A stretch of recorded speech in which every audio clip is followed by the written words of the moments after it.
of Lewisboro Town Board meeting of July 14th, 2025.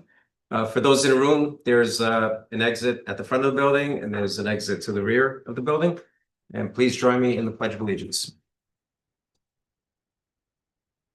Pledge allegiance to the flag of the United States of America, and to the republic for which it stands, one nation, under God, indivisible, with liberty and justice for all.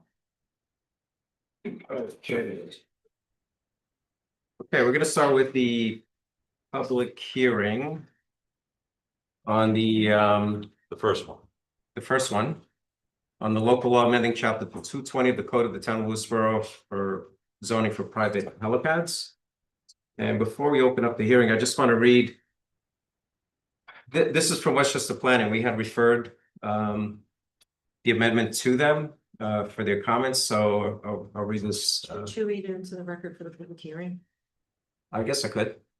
Wouldn't that be more appropriate? Probably best. Okay, all right, so it's no position statement. Yeah, okay, fine. Then we'll do that. Thank you. Motion to open the public hearing, right? Second.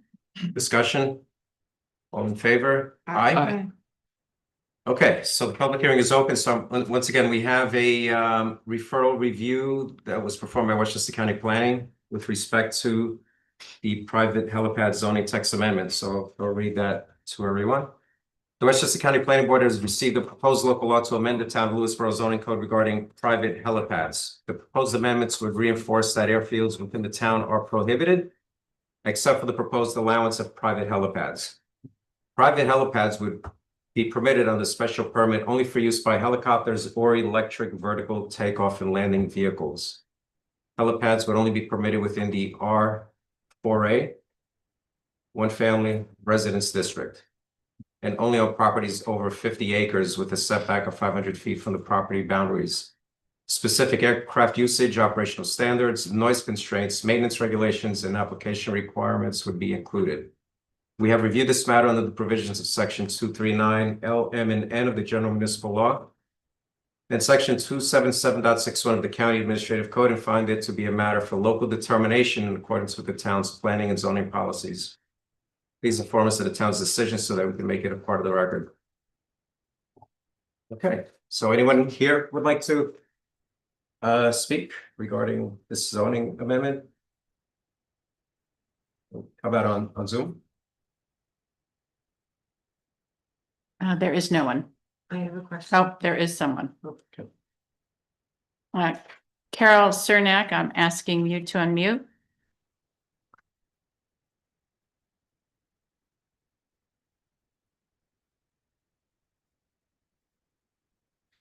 Hi, this is Carol. Just curious why the Her microphone's not. Can't hear you. So we're having a hard time hearing you, Carol?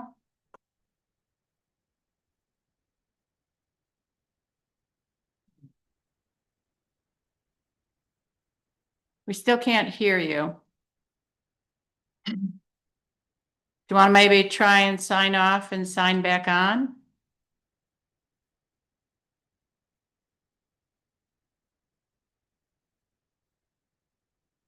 In the meantime, can I ask a question? When we referred to county planning, do we also refer to our planning board? We did. And do we have any comments from them? We did. I distributed that to the board. I didn't know if you wanted to make those part of the record as well. Sure. You need the long one. Yeah, that's the long one. No, I know I got it. I'm just saying it's part of the.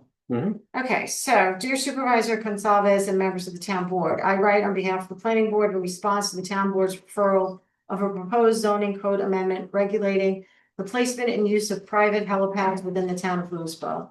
The planning board considered and proposed the proposed helipad regulations at its May 20th, 2025 meeting. Police Chief David Alfano attended this meeting and explained the purpose of the regulations. The planning board supports the town board's efforts and the enactment of regulations governing private helipads within the town and its implementation by a 2-year special permit issued by the Zoning Board of Appeals. The planning board further believes that revisions to this amendment can further the objectives of the proposed regulations. In this regard, the planning board joins in the suggestion of the zoning board of appeals that the town board obtain guidance from an aviation consultant so that the regulations, when enacted, will, one, address all flight safety, property use concerns associated with helipad use, and two, provide for a streamlined helipad permitting process that will effectively deal with these concerns and provide clear criteria for both the applicant and the ZBA. Moreover, the planning board's identified specific items relating to these regulations, which it brings to the town's board attention, are as follows. The regulation should specify minimum design standards for helipads, dimensional lighting, surfacing, and fire suppression. The regulation should exempt the emergency use of a helipad from noise and other flight use standards. A daily limit on the number of takeoffs and landings should be imposed. The regulations should explicitly state that the license provided for the helipad's use by police, fire, emergency, medical, and other emergency services does not commit the underlying property to public use nor render it exempt from property taxation. The regulation should impose insurance requirements, including additional insurance protection to the town of Lewisboro and the local fire districts. The appropriateness of a 135 dB noise standard should be confirmed, and property line setback should accompany the minimum 50-acre lot requirement. I have attached for additional consideration a summary of requirements contained in other local codes regulating helipads. In closing, I reiterate the planning board's observation that aviation uses present unique land use issues and the engagement of a consultant to assist in the formulation of these regulations would be a worthwhile exercise. I thank the town board for its consideration of these comments. Respectfully submitted, Janet Anderson.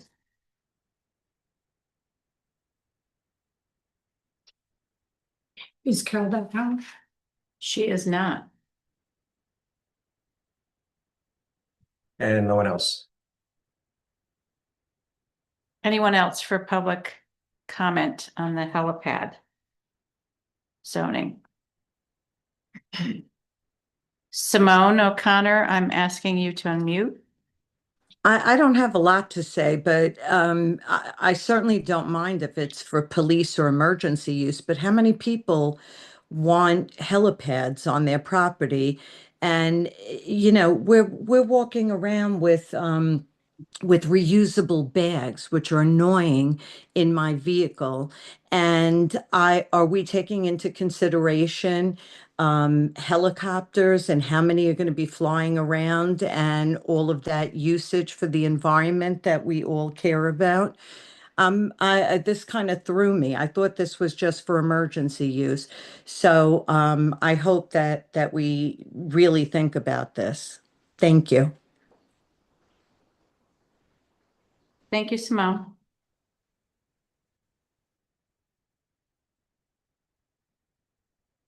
No, she hasn't signed back on. No. Okay. All right, so Could we ask Chief Alfaro to come up and explain? Because I think that it probably needs to be clarified for the public that this isn't a zoning code addition that's going to say helicopters welcome. It's actually doing the opposite because we have no regulation in place. So if you could just explain why it's a benefit and not a detriment, that might be helpful. And my second question is some of the comments of the planning board that were suggested, were those things taken into consideration, or can they be taken into consideration before we finalize the final version? That's all. You also had a letter from the zoning board? yeah, they basically, I don't have, it was an Okay. email, but they basically were, They're okay. highly in favor of Yeah. that. Yeah. So real quick, and just since I first presented this, we've already had 2 stat flights in the town of Lewisboro, where it was a critical incident, and the helicopter came in. One was the day after I presented to the zoning board, and one was probably about 2 months ago on 684. So basically, the reason why I came up with this was kind of a twofold. One is that they have these one-man helicopters or one-person helicopter crafts that are starting to be more affordable. So with all the drone incidents that we've had over the last year or two in town, we still continue to have.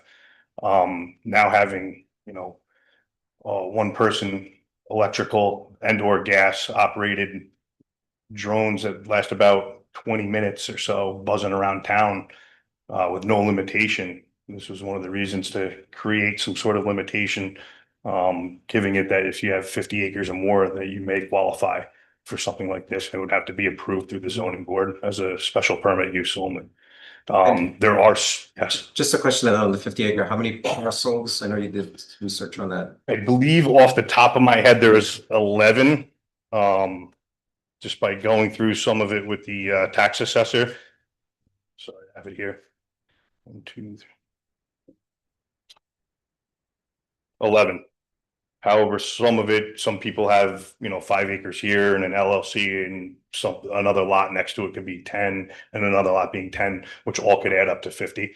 So it's kind of hard to track, but I would say 11. Some of them are horse farms, so I doubt they're going to want helicopters buzzing around scaring the horses. And then the other part of doing this was to have basically already set up, sorry, as I fumble through my paperwork here. Certified approved landing zones that are already meet safety standards. And that the first responders are already aware of these locations. If I could recruit people to create a helipad in the first place. I don't think we're gonna have too many. But if this does get approved, I would possibly start knocking on some of these doors to try to get approval. It may benefit them in their real estate possibly. It could be their perk. The other second is just, today's day and age, quickly transporting critically injured patients to specialized trauma centers and having these set out locations already available in town. And some people came in, well, why don't we use the town park or why don't we use South Salem Fire Department or something like that? But during mass gatherings, this is probably when you're going to need, God forbid, knock on wood, something critical, an incident may happen that you're going to need these specific locations that the first responders are aware of. Right. So you're not going to be able to land on South Salem Fire Department during the carnival. You're not going to be able to land on the baseball field if there's a baseball game going on at nighttime. So these are extras that may take off, may not take off. Right. Any other questions? But just to be clear for the public, it's not just if you have 50 acres, you don't automatically get a helipad. Like you have to make an It's application. pretty, yes, you're gonna have to go through the whole zoning board. You're gonna have to qualify regarding setbacks, the decibel levels. I think Janet Anderson, there's a lot on there that's pretty much already covered with the FAA guidelines. So there's a Department of Transportation, New York State, as well as the FAA guidelines, which kind of lay out what you need to have in order to be eligible to have all this. Yeah, we reviewed that and based on that, it addresses concerns of the planning board. Yeah. Right. I was just thinking about what you said as far as the 2 incidents, 684, the flights. I'm just wondering, is it private, on people's private property? Would there be any way to include some kind of easement, like let's say there was a need to land? And the closest available spot, let's say it was somebody's private property, to come up with maybe some kind of easement or implied permission that if there was a landing into some kind of. I thought that was part of this, is that they were. That's so it's all. So they're gonna have to go through the zoning board, have the appropriate setbacks. But they would also have to agree to emergency landings. So Right. and that's part of the process going through the zoning. Okay, board. that's. They're gonna have to sign off on that. And they're giving us access. Okay, so that's like a licensed duration of it. Is it emergency access? Yes. Okay. And they expire for 2 years, so Especially it's when. And they're here. You get them transferred either. If someone sells their property, then they'll have to, the person buying the property will have to apply. Doesn't to run with this- the land, okay. Exactly. And once again, with today's day and age, the technology, I mean, there's some companies out there, Jetson, I know makes ones electrical. These electrical VTOLs, I believe they call them, and like I said, you're gonna start seeing a lot of them popping up, so. Storage and I'm shells. trying to, yeah, So kind of take a proactive approach before we start having, people start planting in trees and that kind of stuff, so, Gosh. How fabulous. yeah. Yeah. You know, it's coming. Thanks, Chief. Does this mean that to own one of those aircrafts, you have to have your own helipad? In other words, like, I get it that, you know, you have to have a, You could probably, I'm sure you could probably fly out of an airport, It's just about this or, big.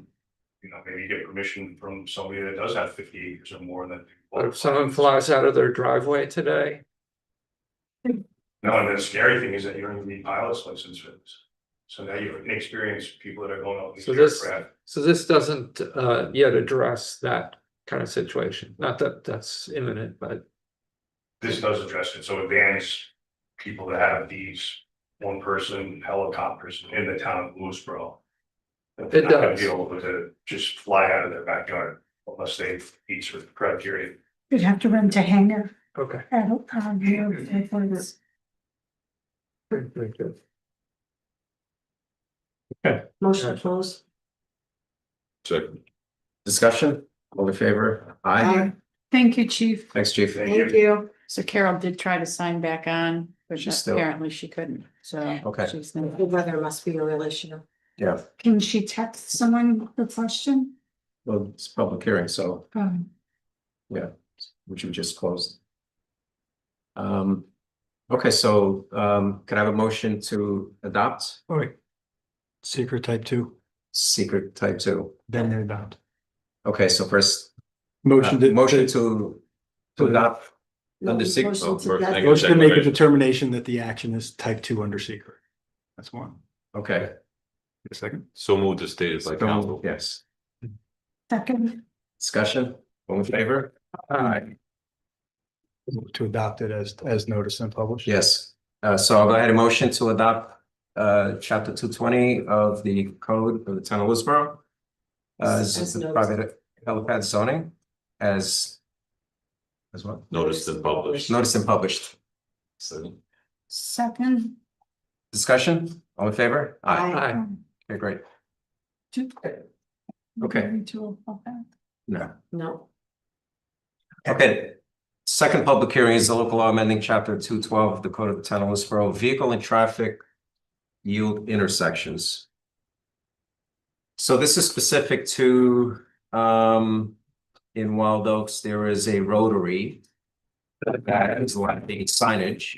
And even though there are standard rules on how to approach and drive on rotaries, there's a request to put in the appropriate signs, which will result in even signs on the Park Road, the north direction of travel, West Meadow Road, and the south direction of travel, Wild Road, the east direction of travel, and Fairmount Road, and west direction of travel at the intersection of this rotary.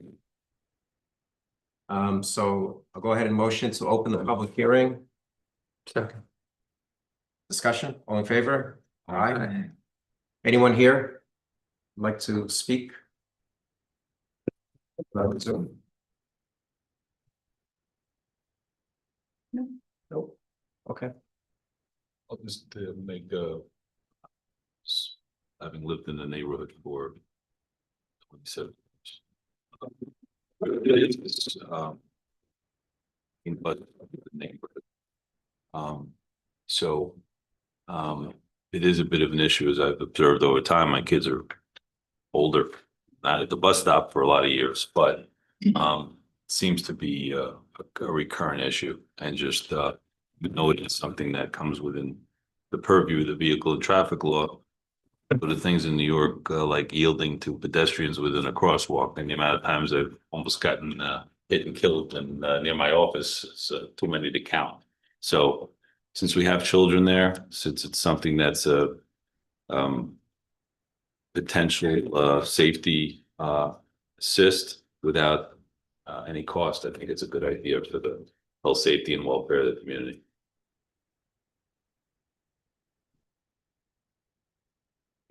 okay, Just want to add that just because we're doing this for this particular neighborhood doesn't mean that we don't care about the other parts of our community. We do want people to adhere by all traffic laws in the great state of New York, as well as Westchester County. So watch out, please be safe and slow down.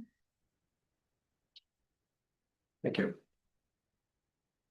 Okay, so motion to close the public hearing. Second. Discussion, all in favor? Aye. Aye. Okay, now it's public comment number one. We have to. You have to pass it. Oh, sorry. The secret. Oh, the seeker also for signs? Everything. Oh, okay. All right, so. Can I get a motion to? What's the motion? Motion to declare the amending of chapter 212 of the Code of Town of Lewisboro as a type 2 action under secra. Second, I'm sorry. Discussion, all in favor? Aye. Okay, okay. So motion to approve the Do we need to vote negative declaration even after? No, it's type 2, no further. Thank you, no further action. No further action. required. Sorry, Tony. That's okay. I was just surprised that for signs.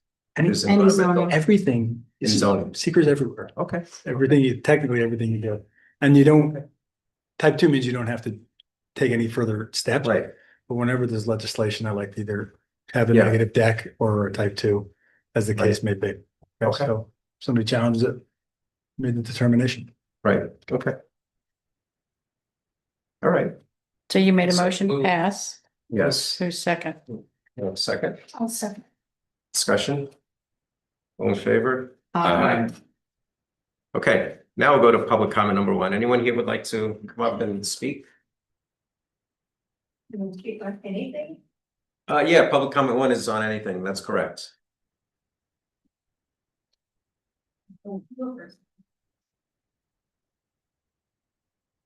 Name and Hamlin, you have 3 minutes.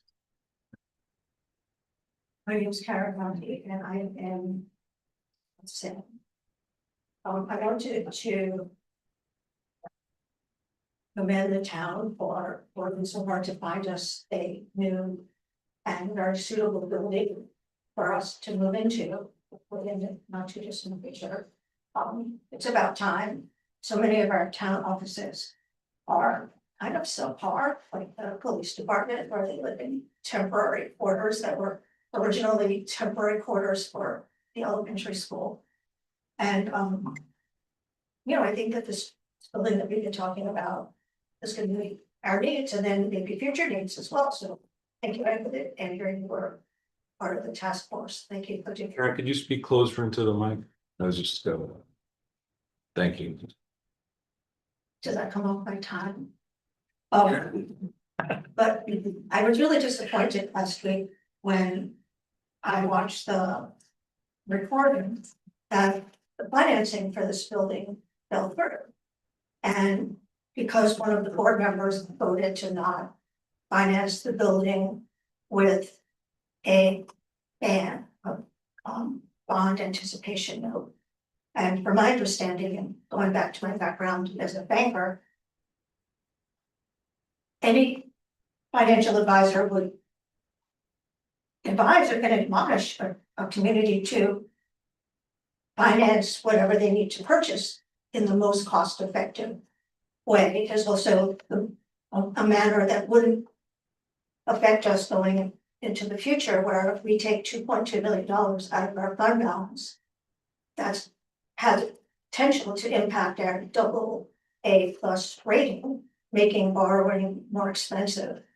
And by taking $2.2 million out of the bank, we're also losing interest on the money, which is pretty significant. I mean, I don't know how much interest on $2.2 million is, that's not my checking account, but I would imagine it's pretty substantial.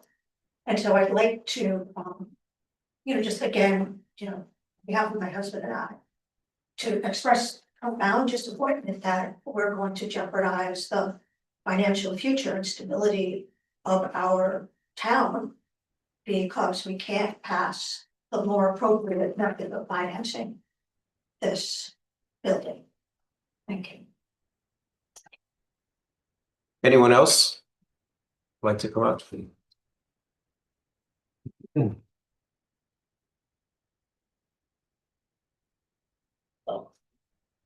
Okay, Michelle from Vista House, one of the owners of Farmers Grind. I want to start by thanking Andrea, Rich, and Tony for doing a lot of the back end work to try to help my husband and I with our business. I know you've been talking to the county, the state engineers. I also want to thank Copia for also doing everything they could behind the scenes to keep us in our current location.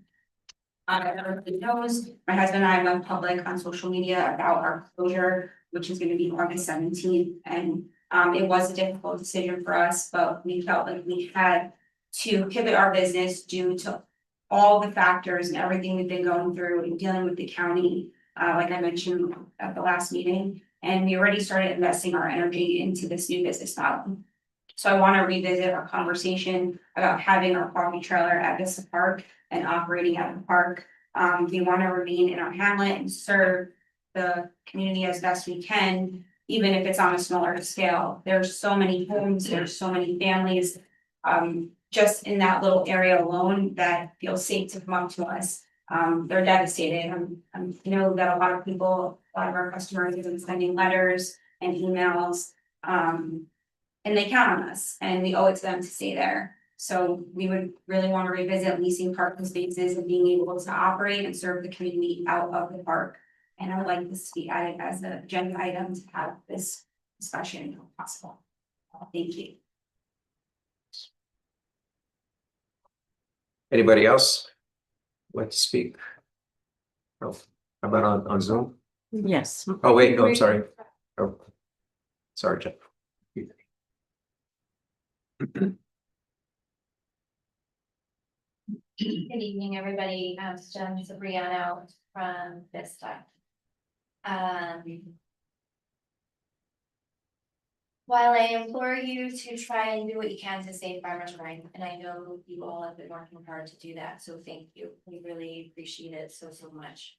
And I know that you all have said how much you support small businesses, and so I know you're gonna stay true to that and help them and help all of us. But I ask you to look deeper into the underlying issue that may be going on. Our water has questionable safety. All of us that are on wells and septic, it keeps coming up that our well water is not safe. We need to filter, not just on the residential level, but on a business level. But we shouldn't be just placing this burden on homeowners and businesses, small businesses. They're not big businesses, small businesses. Should reasonable means to supply the public with safe water be a responsibility of the business owner? Yes, absolutely. Unreasonable means necessitating a chlorination, UV, and carbon filter system that is forced onto the business owner in a one-size-fits-all approach, requiring time after time the hiring of an engineer to design the said system, business to business, over and over and again. No. It's not a one-size-fits-all issue, and I know you're addressing this, but the public needs to know what's going on. How bad is our water that this is of such great concern? This problem has already been identified by Pound Ridge. In an effort to support its local businesses, Pound Ridge is taking steps to secure its water supply. It has been approved to receive a state grant to establish a formal water district in Scotch Corners. In essence, Pound Ridge is focused on establishing its own water infrastructure to utilize existing regional water supply, not to import the water from Norwalk. Pound Ridge has a total population of about 5,400 around about live in Scotts Corners. Vista has a population of 7,000, just in Vista. Wouldn't it be time to address this issue the way Pound Ridge has? Doesn't this tie into our new master plan somehow? Please hear those of us in Vista. We are ready to help you. I know you have a lot going on and you take care of a lot in this very spread out big town. So let us help you try to plow a path to getting better. Can I ask a question? Yes, Sure. As far as steps forward, based upon your research or what you found, do you have any specific suggestions as to what the town should look at or Well, I mean, move forward on? I think the first thing would be to speak to our representatives and see how it was that Pound Ridge was able to establish this grant and what their plans are in that sense. I don't understand completely, but it sounds like they're, putting in their own plant, but utilizing the infrastructure from Norwalk. I don't think we're much further than they are from Norwalk, so again, you hear those things being published and you wonder, why can't we try to pursue that? So, I am not an expert, but I have a lot of energy and I am willing to help try to solve that. Yeah, if I can just add Yeah, one please. point. So what Pound Ridge is doing is they're not putting in a plant. They're actually bringing water from Norwalk Water, I think it is. So it's, It wasn't Norwalk water Yeah. coming. And they're using the infrastructure somehow. yeah, We can. but we'll look into it, but I understand they're running mains and that's what the grant was for. Yeah, and to create a district. Okay. Yeah. All right, well, Yeah. Yeah. We'll do that. thank you. Thanks. Anybody else here would like to speak?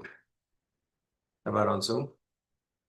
Yes, Barbara Mangione, I'm asking you to unmute. Can you hear me, Janet?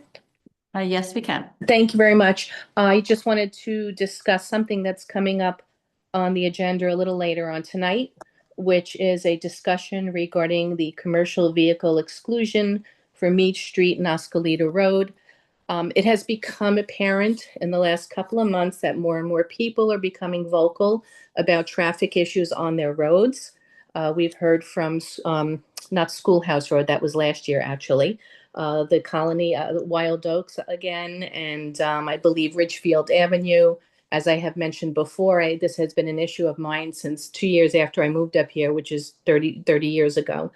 I don't know why, and it has been said by one or two people on the town board that you're concerned about the safety of everyone in the community.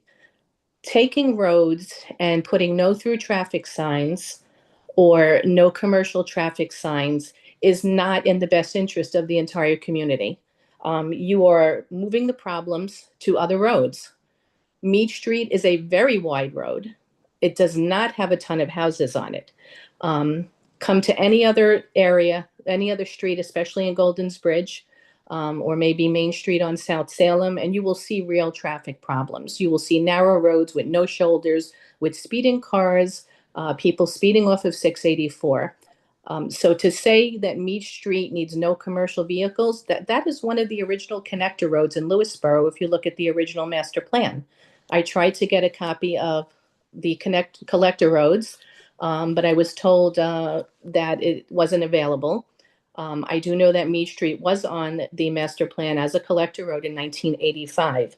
So what you're doing is you're taking the problem that they're complaining about and you're pushing it on to other residents. The town should not be in the business of traffic enforcement and changing traffic patterns in the town.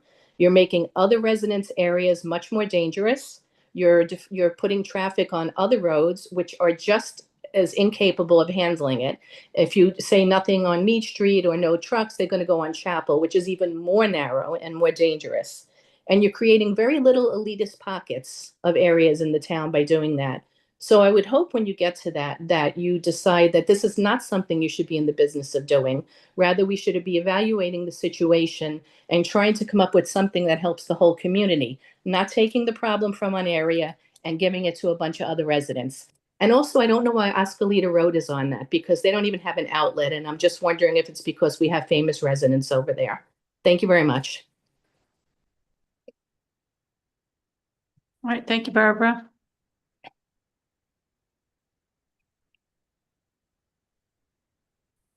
Simone O'Connor, I'm asking you to unmute. Hello again.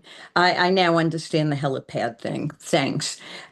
Two things. One, I wanted to speak in support of our businesses in Lewisboro, specifically in the Vista area.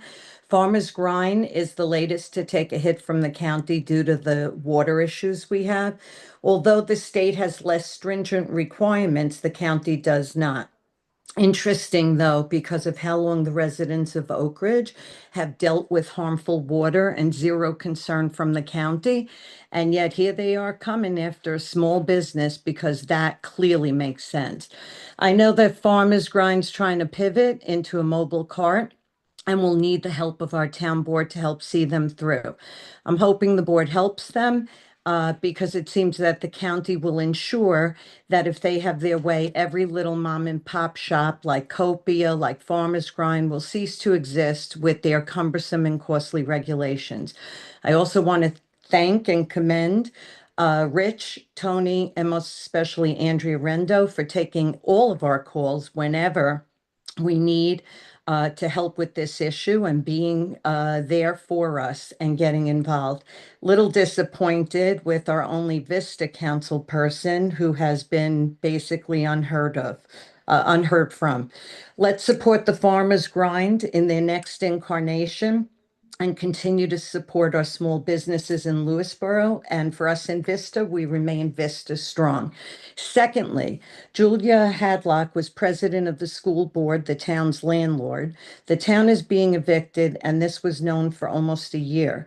And now, once again, because things were not done in a timely way, we're rushing to buy this property, which is already happening, that at best is overpriced and at worst will necessitate either the purchase of another building equally as expensive or more to house our police and town court.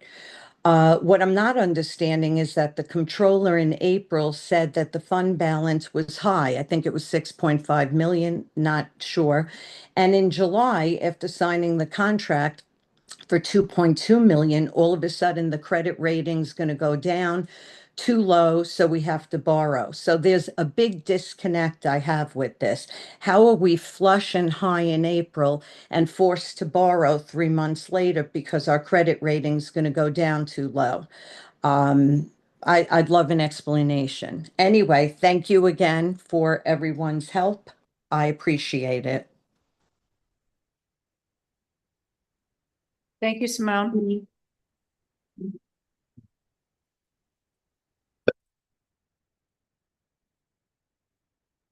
And that's it. Right, next is the communication. So I have a couple of things. Oh, sorry. Did you want to speak?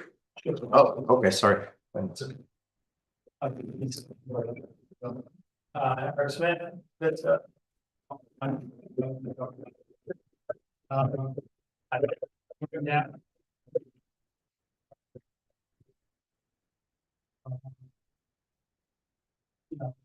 Michelle and I, we chose to move here. We didn't have to. When we chose to move here, the reason of corporate home office. And really hoping that you guys will offer the opportunity to us to keep providing for the community. We're not troublemaking in the town. We're normal people that is trying to do good. And I understand there's laws. But at some point, we're at what point? Keep around and say, like, let's. We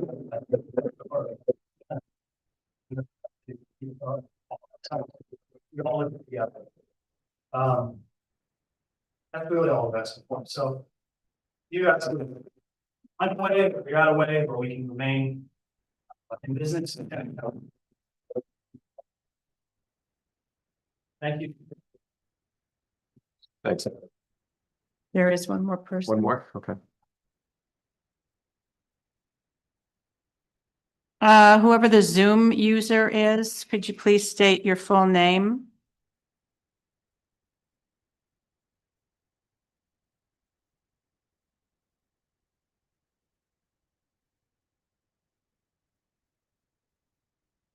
Hello? Yes. Hi. So my name is Marissa and I live in Golden's Bridge. Your full name, please? Marissa Run. Okay. And I live in Golden's Bridge and I am concerned about the water.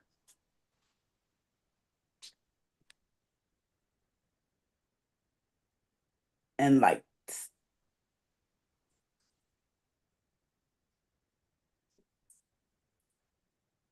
In Golden's Bridge. Can you hear me? No. You're breaking up.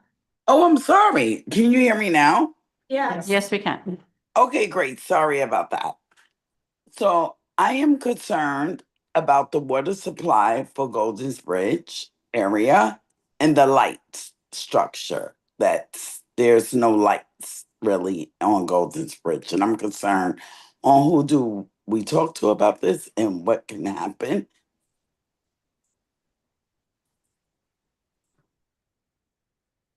I think we lost you Okay, again. are you still there? Yes, I am here. Do you hear Okay. me?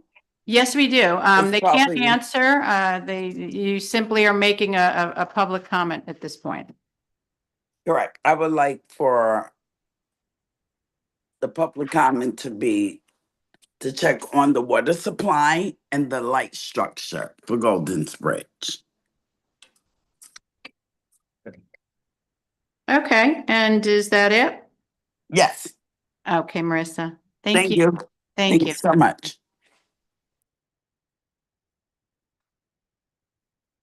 Okay, that is it.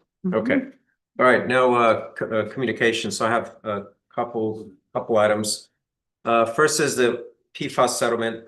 For those who, may recall, we have been involved in a class action suit.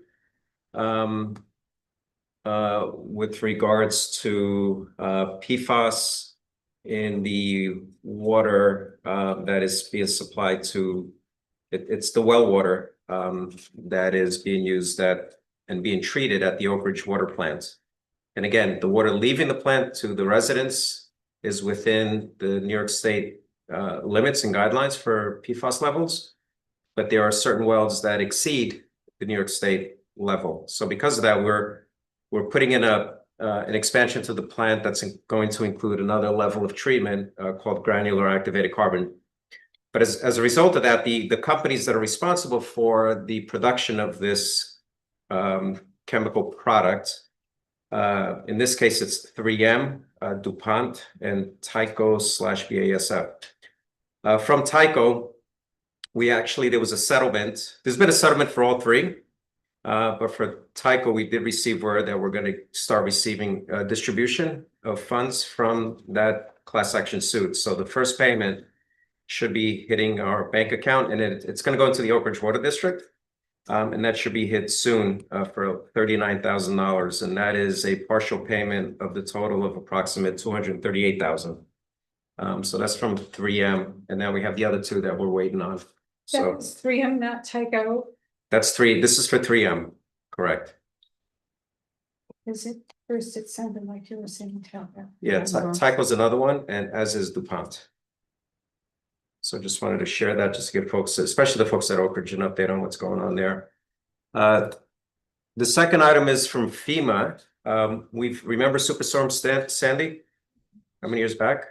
Well, we finally are collecting some funds from them as a result of the submission that we did to the Federal Emergency Management Agency. So we're going to be getting a check. Our insurance covered most of the damages, but we're going to be receiving a check of almost $6,000.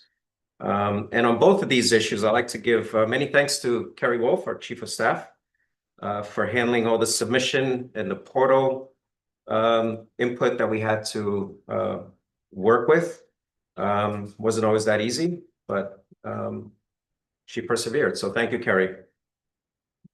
I have one regarding John Winter. Okay, and then I have another one as well, but go ahead. Okay. This email came to the town board from Pam Rubin, who wrote, hello, Tony and Lewisboro town board members. As some of you know, I have lived on Old Church Lane since 1995. During that time, we have had several highway superintendents who have tried various techniques at solving the never-ending drainage issues and upkeep of the dirt road without success. In 2019, many of The residents of Old Church Lane either attended town meetings or sent emails when the subject of paving the entire street was being floated by the board, and borrowing money was on the table to do that. If you remember, the majority of the residents were against paving, but most did agree that the road needed some attention and drainage issues needed to be resolved once and for all. Some drainage issues were addressed but not resolved, and the strip of paved road from the Pound Ridge line to number 96 that has always had pavement was promised to be repaved in the following spring, and it never, which it never was. Enter the amazing John Winter. In the 30 years I have lived here, I've never been so impressed by our highway superintendent. I have had personal friends who have worked in that department. I have had many conversations with those who came before John, but the town of Lewisboro struck gold when John Winter was elected into this position. Never before have we had someone heading that department who not only cares about the town, but has great respect for the community members and their property. His ability to communicate is outstanding. His willingness to listen to homeowners' concerns and work with them to come to a happy solution on both sides is commendable. Just this week, while working on the drainage issues on Old Church Lane, John needed to speak with a homeowner who has rocks all along the road, protecting 1,000 daffodils that are planted technically on the road or in the town's right of way. Instead of just picking up all the rocks and tossing them wherever, John did the neighborly thing and professional thing, and he reached out to the homeowner to have a conversation about them. The homeowner immediately texted me and said, what a nice guy John is and how he really knows his stuff. That comes from a neighbor who was in the commercial road construction business. I received a text the next day from John letting me know that part of Old Church was going to be closed again to again work on drainage in the area that is death trap in the winter from the melting snow, freezing and becoming ice on the road. I in turn texted several neighbors letting them know. All were appreciative and of the communication. The slight inconvenience of having the road closed for a few hours for the overall betterment of the road long term is priceless. I am not only impressed with John's sense of community and respect for those who live here, I am impressed with all the equipment and upgrades he is making to his department and all the work he is getting done that has been ignored for decades. I know you see it too, Tony, because you commented on one of his Instagram posts that you didn't even know the town had a piece of equipment to make curbs. The town of Lewisboro finally has a highway superintendent that is getting work done, is researching and learning what is new to him to ensure we are getting the best possible results for our money, and is an absolute asset to our town by communicating and partnering with the towns around us to improve our roadways. Well done, John. I hope you are here for the next 30 years. Okay, thanks for that. And I have one more. This is from our state senator, Peter Harcum. So he is allocating some additional grant funds to the town of Lewisboro. In this letter, he says, I'm pleased to inform you that the town of Lewisboro has been allocated $100,000 through the Community Resiliency, Economic Sustainability, and Technology, CREST for short, Capital Reimbursement Grant Program to support your efforts in enhancing public spaces such as parks, playgrounds, sidewalks, and other vital infrastructure that fosters accessibility and community well-being. And it is instructions on next steps. So thank you very much, Senator Harcum. Do we want to read the two letters we got in support of the Fireman's Grant? If you'd like, sure. Yeah. From Robin Thurston, dear board, I'm writing to you to consider letting the Farmers Grant operate a coffee truck out of Vista Town Park for the summer. As you know, they unfortunately will not be allowed to operate in their current location anymore. Vista needs more, not less offerings for its residents, and would be only temporary. By allowing Farmers Grant to operate in Vista Park, the town would be showing good faith in a longtime business who've been great neighbors here in Vista. And also from Pamela Fioretti, we received this today, this afternoon, and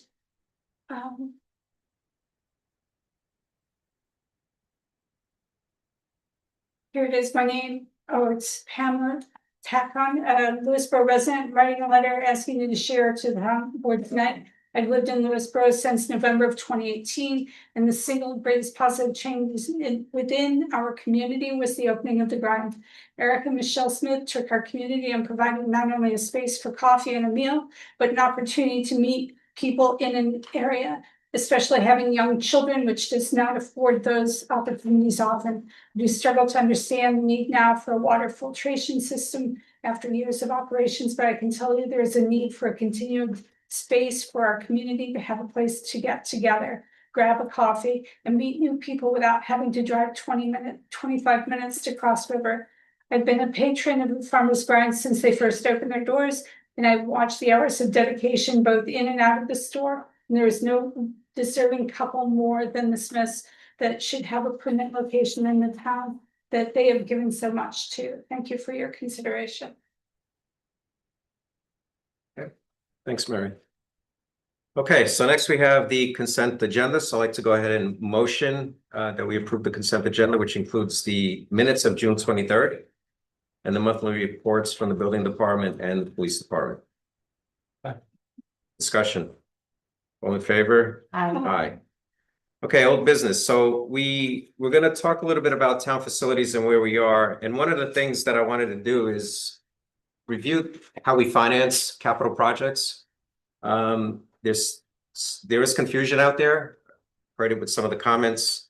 And I think what we did was Annie working together with Janet Morley and Alex Locasio of Capital Market Advisors, who are our financial advisors, put together a bullet point list of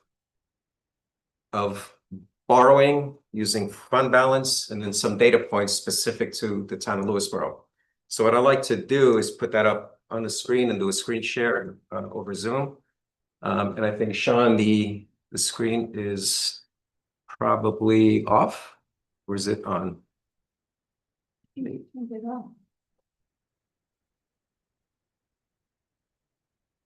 You see, do I have to?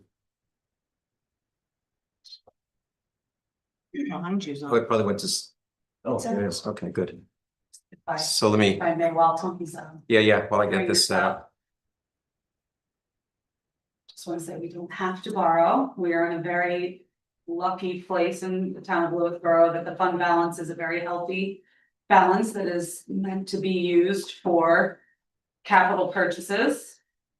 But we're earning a very high interest in the in our Flagstar account right now. And we've already committed $1.7 million of purchases with the pool bathhouse, with the untrue bathrooms. Here and there, we've piecemealed 1.7 million already And over what time frame? over the past 6 months. So And where is that?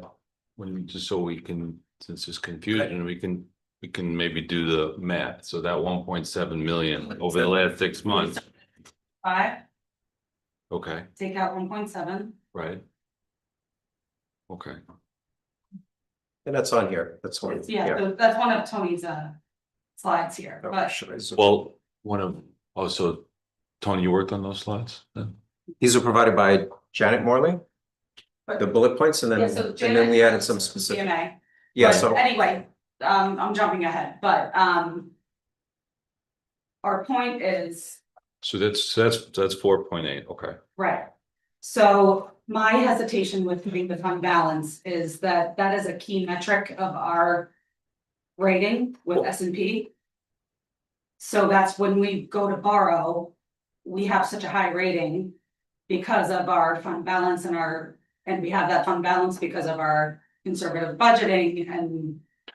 Well, yeah, if I So- can, what would help so I can understand it, and maybe everybody can, to drill down. So I went back and looked at some minutes. So in April 14th, I think when we had the I'll tell you about Rich, that's all on here. You're stating things that are up here, so let's go to the presentation. So it's in black and white so everyone can see. Go ahead. Okay. So here's the first slide. So basically, the town is currently rated AA+ by Standard & Poor's, which is the second highest rating possible. Credit rating is based on several factors and metrics, including fund balance relative to expenditures. In March of 2024, a rating report was based on the fiscal year end 2022 audited results. From the rating report, the upgrade reflects the recent. Hold on, could we just, let's stop at that. March 24 rating report was based on audited results, March 2024 rating report. What is that? That's the Standard & Poor's credit rating report. Okay. Last borrowing was. Right, because so after we got that credit rating, that's when we took all existing bands and we merged them into a bond. That was in May of 2024 that we did that. So from the rating report, it states there that the upgrade reflects the recent trend of strong budgetary performance, resulting in a significant improvement in the town's reserve position, growing to $5 million of 56.6% of operating expenses while maintaining positive operations. If the town is unable to maintain balanced operations, or if its reserve position were to fall below levels we consider strong, we could revise our opinion of the rating. Again, this is from Standard & Poor's. The better the credit rating, the better the bond market access and lower interest rate for debt. Ratings become particularly important in a rising interest rate environment when the credit spread increases. What's meant by credit spread? Maybe Jenna, you can explain that. So CMA is they're the ones that assist us with going out to the bond market whenever we need any financing. Capital market advisors. Yeah, sorry, yeah. Good evening. Yes, again, Janet Morley, Capital Markets Advisors. We're the town's fiduciary, assisting with borrowing and debt planning. And we assist them when they go into the market to sell debt bonds and notes. When we talk about credit spread, we talk about the difference in ratings, as Tony mentioned. AA plus was actually an upgrade the town received last year from its previous rating of AA. AAA is the highest. The difference between AAA, AA plus AA, there is a cost of capital associated with each of those rating categories, and there is a spread, an interest rate spread in between each of those ratings, as well as the lower ratings. There's a number of lower ratings below that. And when we see a steepening of the yield curve as interest rates rise, which is what we're seeing in the current market environment, that spread, the difference in cost between the AA plus and the AA, or AAA and the AA plus, widens, becomes more expensive. So you're saying there's more of a differential in the cost of borrowing in between the different credit ratings. Is that what you're saying? Pandemic interest rates were very, very low, artificially low. The cost between what a AA might get and a AA plus might get is very narrow. Now that we've got a steepening yield curve and interest rates are rising, the differential is widening. How does the town compensate for your services? So we have a contract and we are paid if we do a deal for you. If we help you enter the market, we are compensated based on the size of the issue. We also do continuing disclosure for the town, which is required anytime you have bonds outstanding. For that, there is an annual fee to do that. If the town decides not to do an issue, we're still here for you. We are licensed and registered with the SEC. We act as your fiduciary. So we are required to act in your best interests. We still will, Tony and Eddie will tell you all the time, we want you to call us. We want you to ask us questions. We're here. We come whenever you need us. I'm a Westchester resident myself. Right. But the primary way that you get compensated is based essentially a commission or percentage of the amount that the town borrows in a particular bonding transaction. Sorry. Okay. In years when you don't issue, we're still here talking to you about your finances, helping with credit surveillance and all kinds of other things, continuing disclosure, and we don't get paid for that. You call us, you ask us a question, there's no charge. Thanks, Janet. So at fiscal year end 2023, the town's available fund balance was 6.5 million and available fund balance to operating expenditures ratio was 60.8%. The town is now considering a drawdown of $2.2 million of fund balance to pay for the purchase of a building.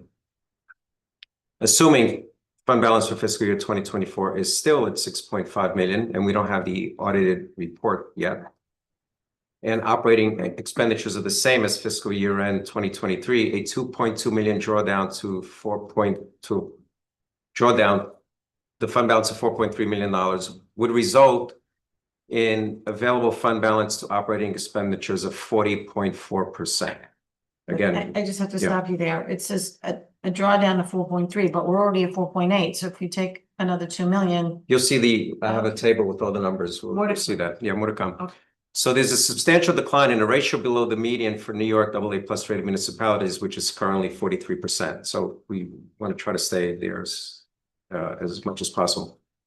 While a 40.4% available fund balance ratio in and itself is not likely to result in a rating change, we would caution the town, and again, these are words from capital market advisors, to consider how other aspects of long-term capital planning and funding might also impact rating. We understand that the town is considering a significant capital project that will add substantial future debt.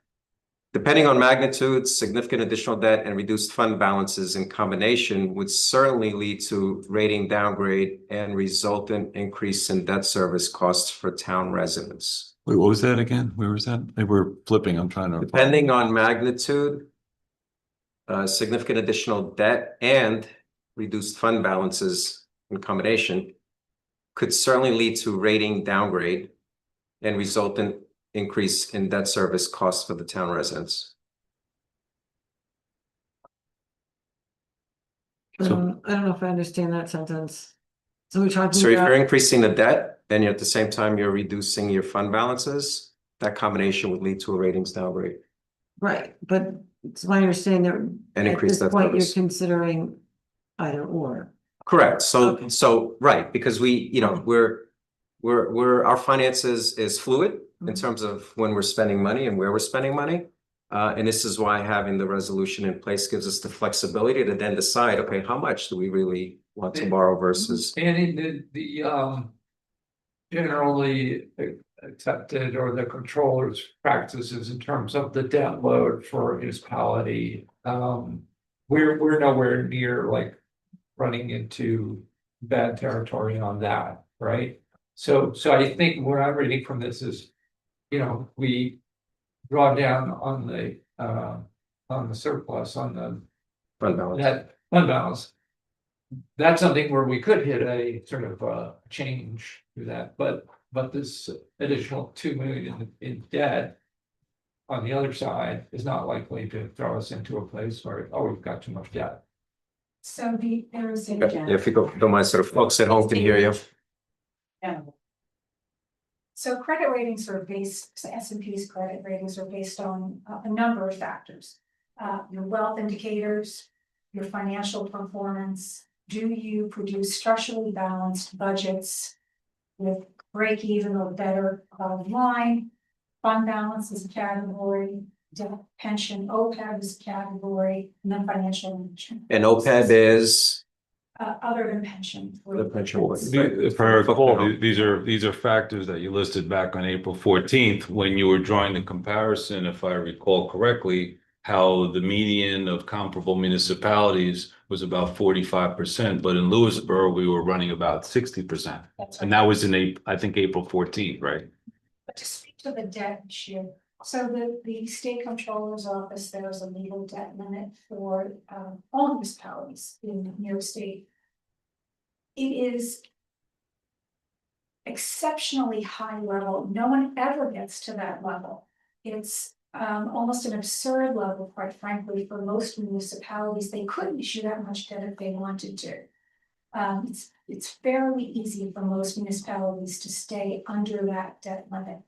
Separately, Standard & Poor's is looking at debt levels and debt burden, debt per capita, and measuring it against other municipalities, not only in New York, but throughout the country, as they determine relative comparables of credit worthiness to come up with the scale, AAA, AA plus, AA, AA's, and so on.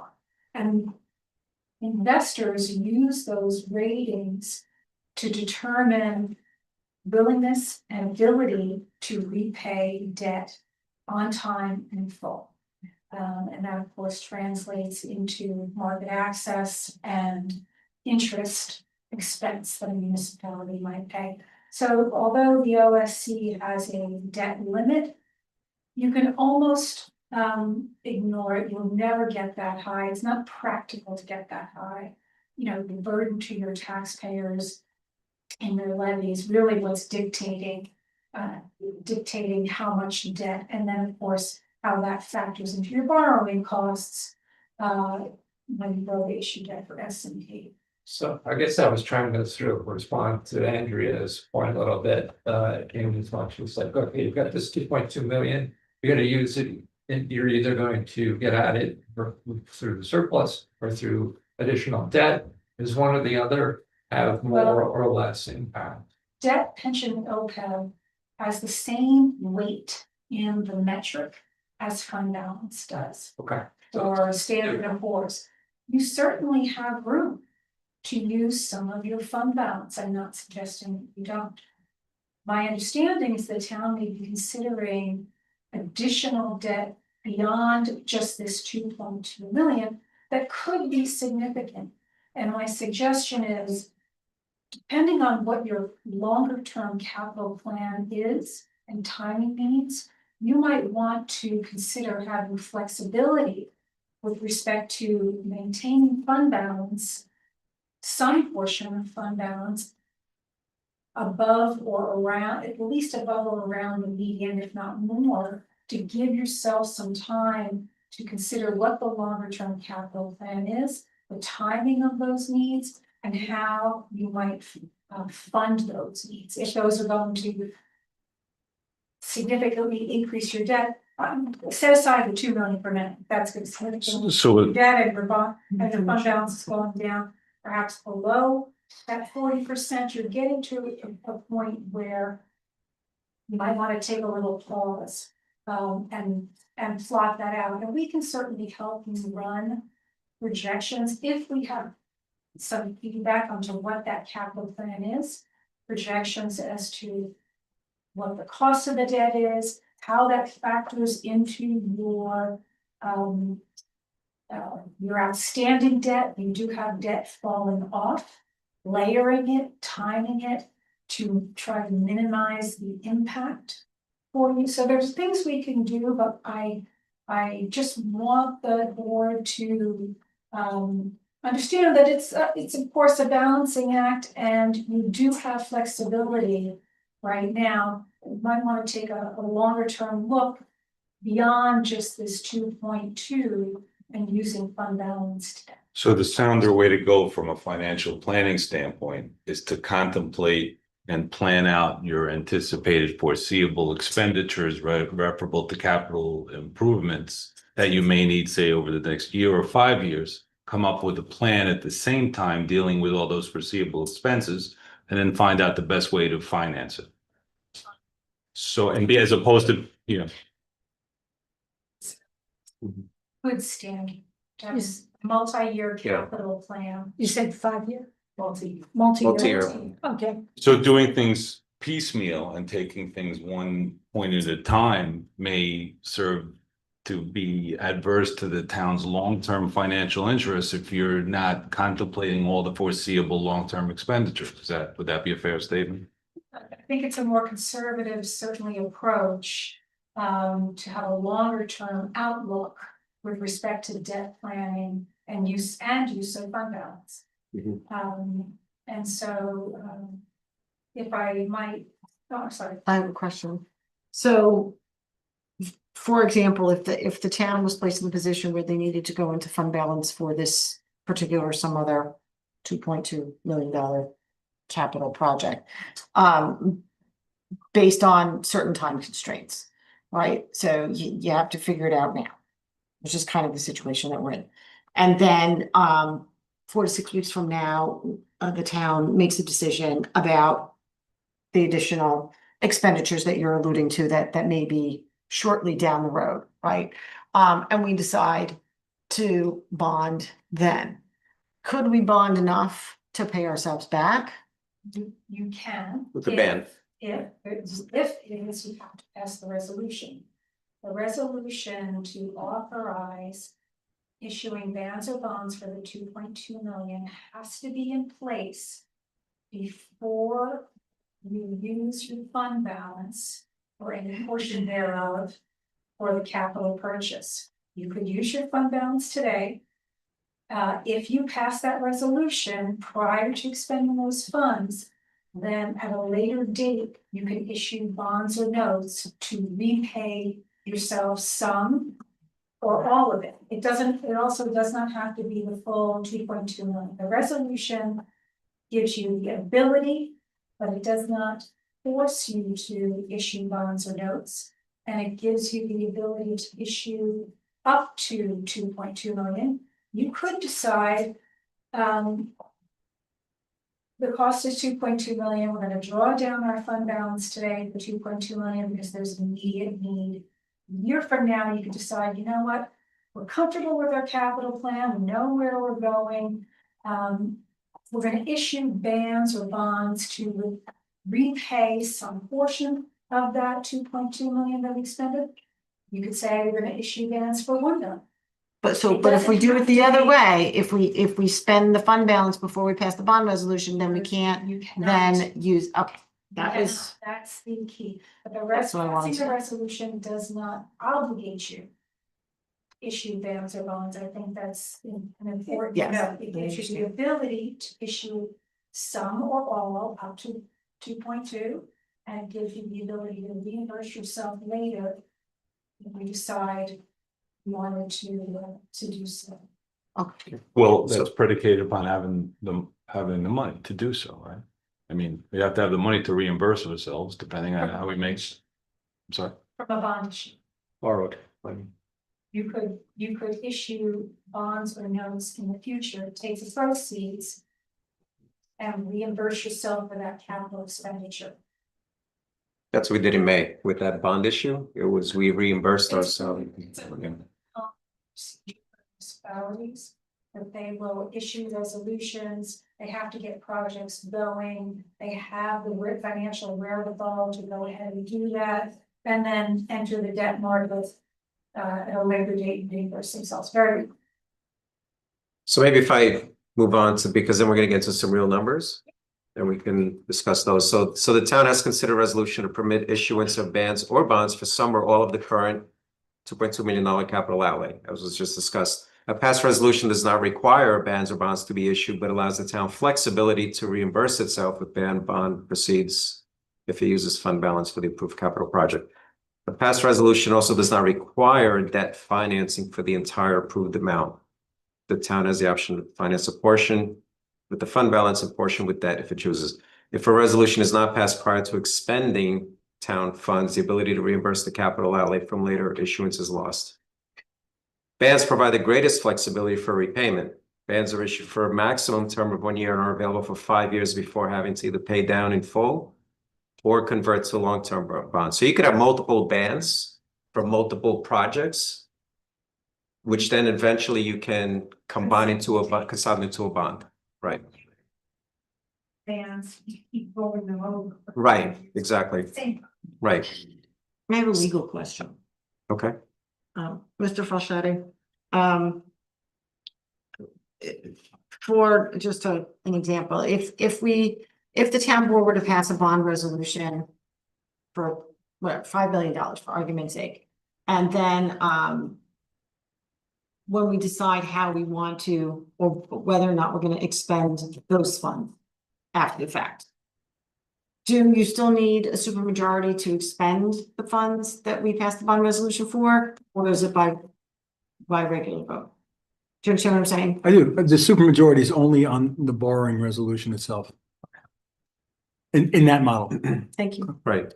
So at the first year maturity, the town has the option to pay down principal in any amount. At the second year maturity and annually thereafter, the town must take make a minimum principal pay down, but maintains an option to apply surplus or stagger application of fund balances. Now in this next, we'll go down here. Here's where you get to actual numbers. So here we have, just to give everyone a clear picture of our fund balance history, you can see how our fund balance has increased from 2017 to 2023. And again, these are from audited financial reports. And then you have the ratio of the fund balance to operating expense or operating budget. So we are at 60.8. So we've had a nice increase. And of course, the increase is a result of revenue, right? It's, we have mortgage tax revenue, we have county sales tax, we have revenue that the town collects, building, for example. Is there any reference in the charts to our operating expenses? Any reference to the charge? Well, that's a In the chart, 60.8. the operating expenses. No, but if you take those columns at 60.8% and multiply that by 6.55, you'll get your operating expenses. Because I'm just trying to understand, since we're trying to come to a better understanding, is how this comports with the updated fiscal policy that we adopted at the end of April. The 20% minimum. Right, 20% of operating expenses. So in other words, one of the things that I'd like to hear about is to see if we're in compliance with our own recently adopted town fiscal policy, which talked about maintaining 20% of operating expenses, as I understand it. Right? But we are in compliance. You're at 60%. Okay, so 61%. But the question is, where will we be percentage wise if we, You'll see. I think that's where Rich was going. We're getting to that. So here in 2025, these are some of the capital projects that we used fund balance to pay for. So we used it in the budget, the 2025 budget, where we plugged in $540,000 to stay within the cap, and that was because we increased the budget line for paving. Right, and the way to keep within the tax cap was to use fund balance. So we used 540,000 of that. Highway trucks, we had a bond, but the cost of the trucks exceeded the amount that was left in the bond. So that was another 145,000.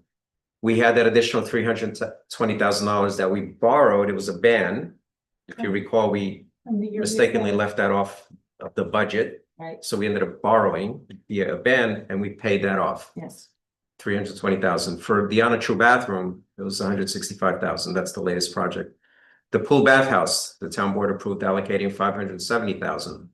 The Vista Park swing, 5,500. Now there's some other minor ones, and I don't think we've, you didn't capture all of them, but these are like the big ones, right? There's a few thousands here and there.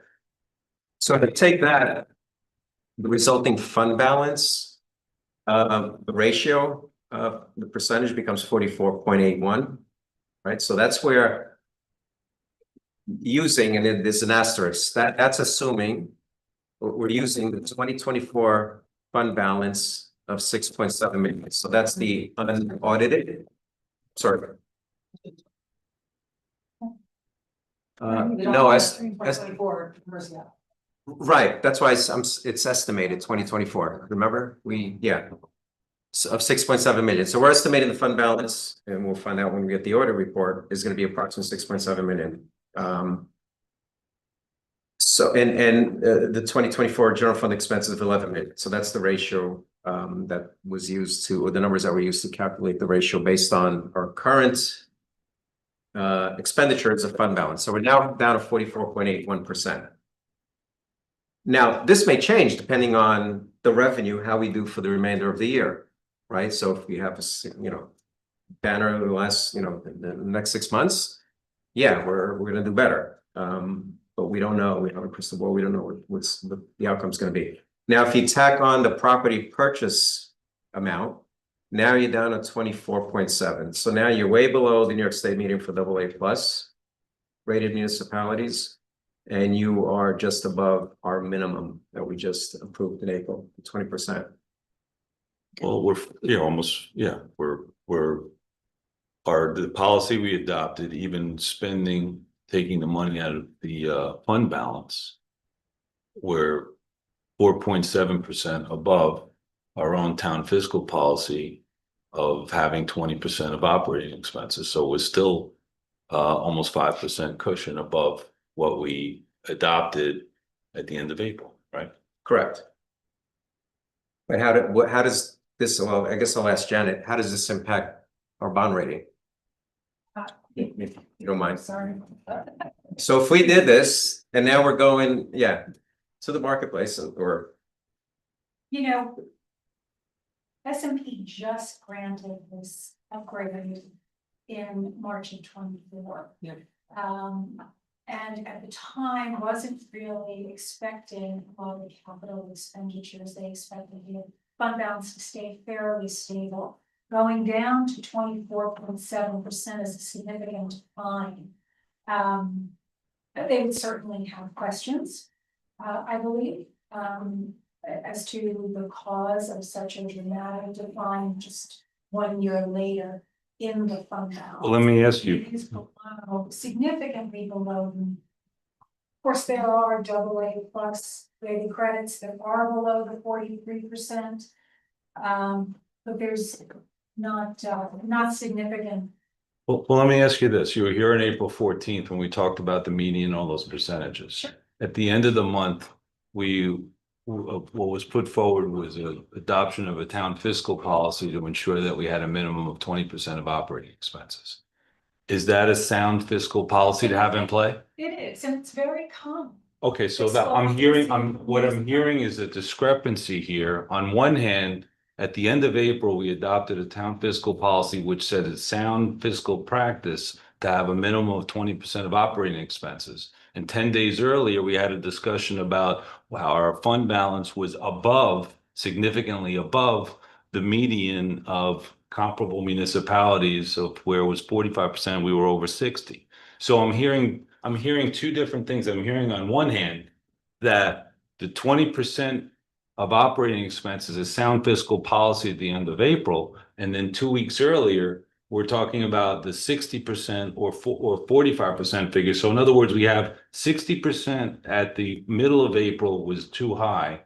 And now the 20% at the end of April, which we adopted, was I don't know, seemingly okay. So I'm hearing conflicting a very wide variety as far as the numbers. And I'm not hearing that they can't, I guess two things could be right at the same time, but as it applies here, and also the thing that so we spent 1.7 million plus for different major expenditures during the first 6 months of the year, right? So as I understand it as Annie brought up before. So during the first 6 months of the year, we were also contemplating a purchase of a commercial office building, right? Simultaneously, right? Yeah, we were. That's correct. Okay. We were contemplating, yes. So then the question that I have, which is, so if we spent 1.7 million and at the same time we're contemplating a total of $4 million in basically purchases over the first half of the year, why wasn't it brought up earlier before June? I think we were June 9th when it was first brought up about a resolution to bond. Why wasn't it brought up in April, May, or June, as all these expenditures are serving to significantly deplete the fund balance we had of 6.5 million? Why didn't anybody tell us, hey, just to give you a heads up, we may want to look at this from a big picture? And we talked about the soundness of a long term and taking a look at all the capital expenditures, not in a myopic kind of view of it. So I'm a little bit wondering why we're talking about bonding, and your recommendation in a prior meeting was that we bond all of it, 2.2 million. And that was your recommendation, is that was your recommendation when I asked you the question in a prior meeting. You're saying your recommendation was that we borrow a 2.2 million to fund the full amount of the authority. Right. No, but you're right. That's the resolution gives us the authority to do that.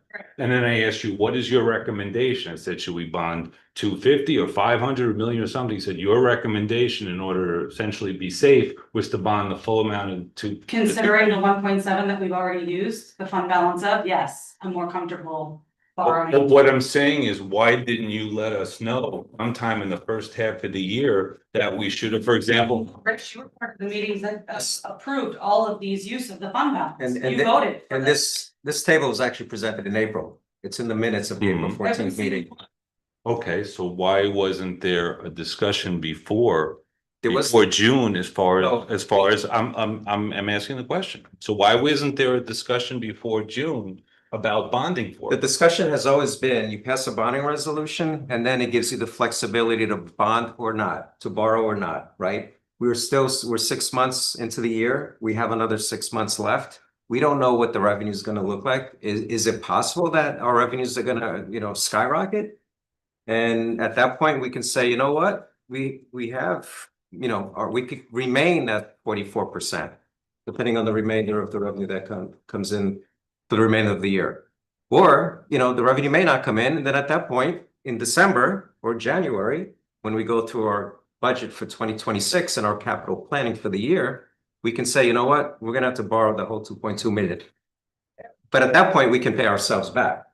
Right. If we pass the resolution. Correct. If we pass the resolution, we need to pass the ban resolution in order to be able to reimburse ourselves. And not get I stuck said here. that when Tony was not here, I think I said it last time, and we've heard Annie say it several times. We need the resolution. It doesn't say we have to borrow the entire amount.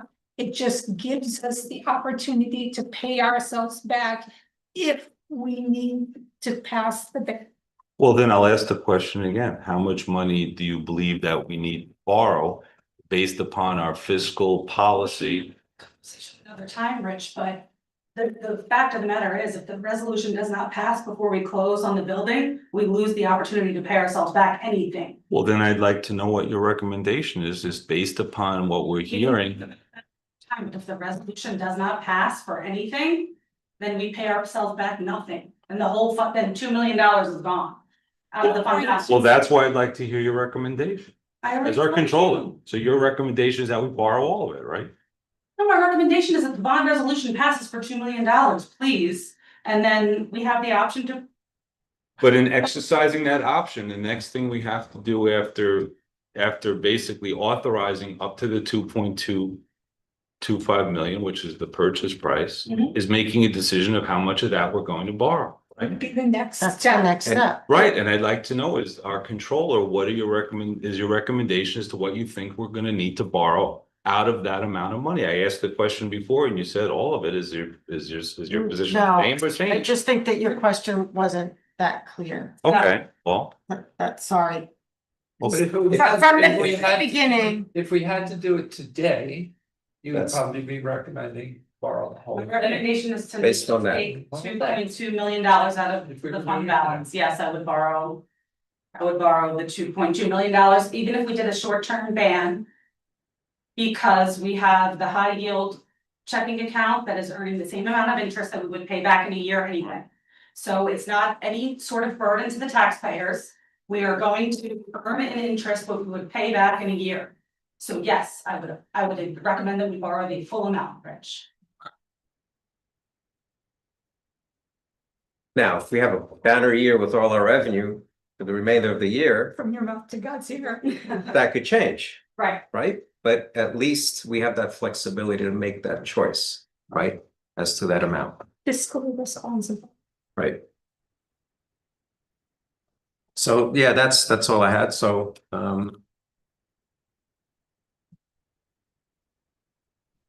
any questions?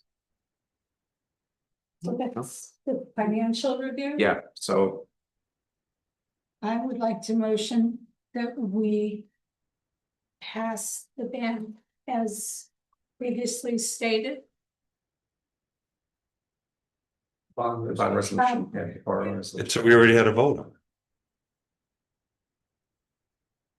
Okay, Mr. Buscetti, just, if you guys are gonna start talking about it specifically, then I have to leave. do you have to? I do. the rules. Well, I guess, I mean, it's kind of up to, right, we know that. So you can go. No, actually, there was no indication that we were having a vote on anything tonight. To the Well, contrary, okay, that's fine. Would Here we you are. want to, vote on it on the 28th then? there's no indication we're having any kind of vote for Rich. something we already voted on. There's a motion on the, yeah, this, Would you like to, before I put the motion completely on the table? Rich? Are you listening? Yeah. I just wanted to, you were making eye contact, so I wasn't sure. It's time to show, I'm sorry. Would you be considered voting for it on the 28th? I'm not in a position to vote for it today. That's all I can tell you right now. Are you? so this is our third meeting where we discussed this, so you're, what's gonna happen at our fourth meeting? What other information do you need to enable you to consider this? I wanna process what I heard. Again, what I heard this evening, and I appreciate CMA coming here, and I appreciate Annie's input. So I want to think about and process what's been brought to our attention. Because there was no indication that we were gonna have a vote on something we already voted on. So I've been given a bunch of information. So I want to take an opportunity to process. Is there a piece of this information that's still unclear to you? I gave you my answer. Okay. Well, you He, didn't, but, okay. he gave us the answer he wants to give us right now. And I'm hoping that you'll reconsider voting on it at our next meeting. Isn't there Just- an estoppel period too, right? So the stop period, we Right. got clarification on that.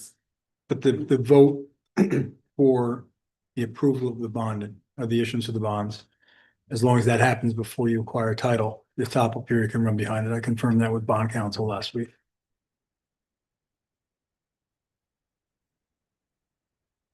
So the trigger for the time period, what's the time period again? Is it 20 or 30 days?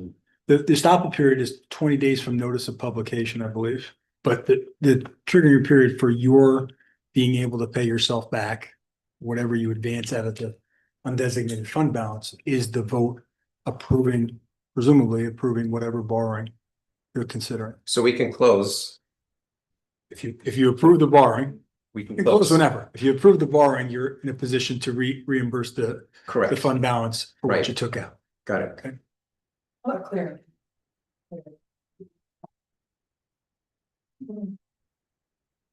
So to be clear, what is the date that you are making the payment? For the purchase, I- the purchase price of. Ideally, we would wanna take ownership August 1st, so close July 31st. So you Correct. pass the Solution. Prior. Which is on the 28th is the meeting. And 20 days. And. Beginning second. Right. You therefore need to get through a stop. Correct, just that the borrowing was approved prior to acquisition and payment, obviously, an acquisition title. We're not paying no matter what before we close. Mhm. So the 28th is in time to. You would not want to sell the note Well, they before. don't stop, you can use fund acts. Which is the whole point you were bringing up before as far as reimbursing, right? Right, so you have, it's really a flexibility issue. Just make sure it gets done. Maybe issue notes if you so choose later on. Appreciate it. Thank you for answering the question. I appreciate it.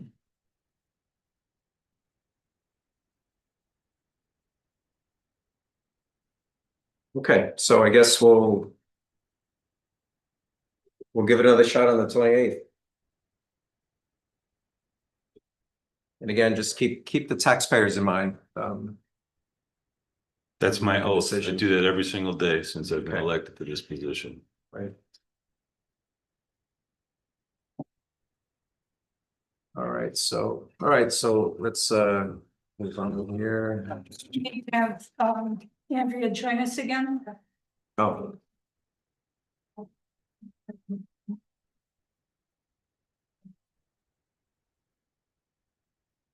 All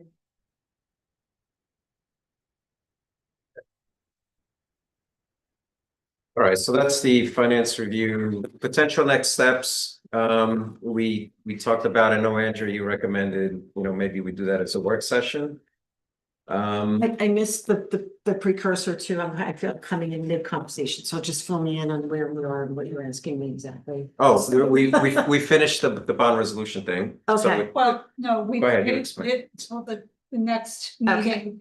And we explained that the estoppel, the 20-day estoppel can happen after Okay. the closing. After we pass the resolution for borrowing. Okay.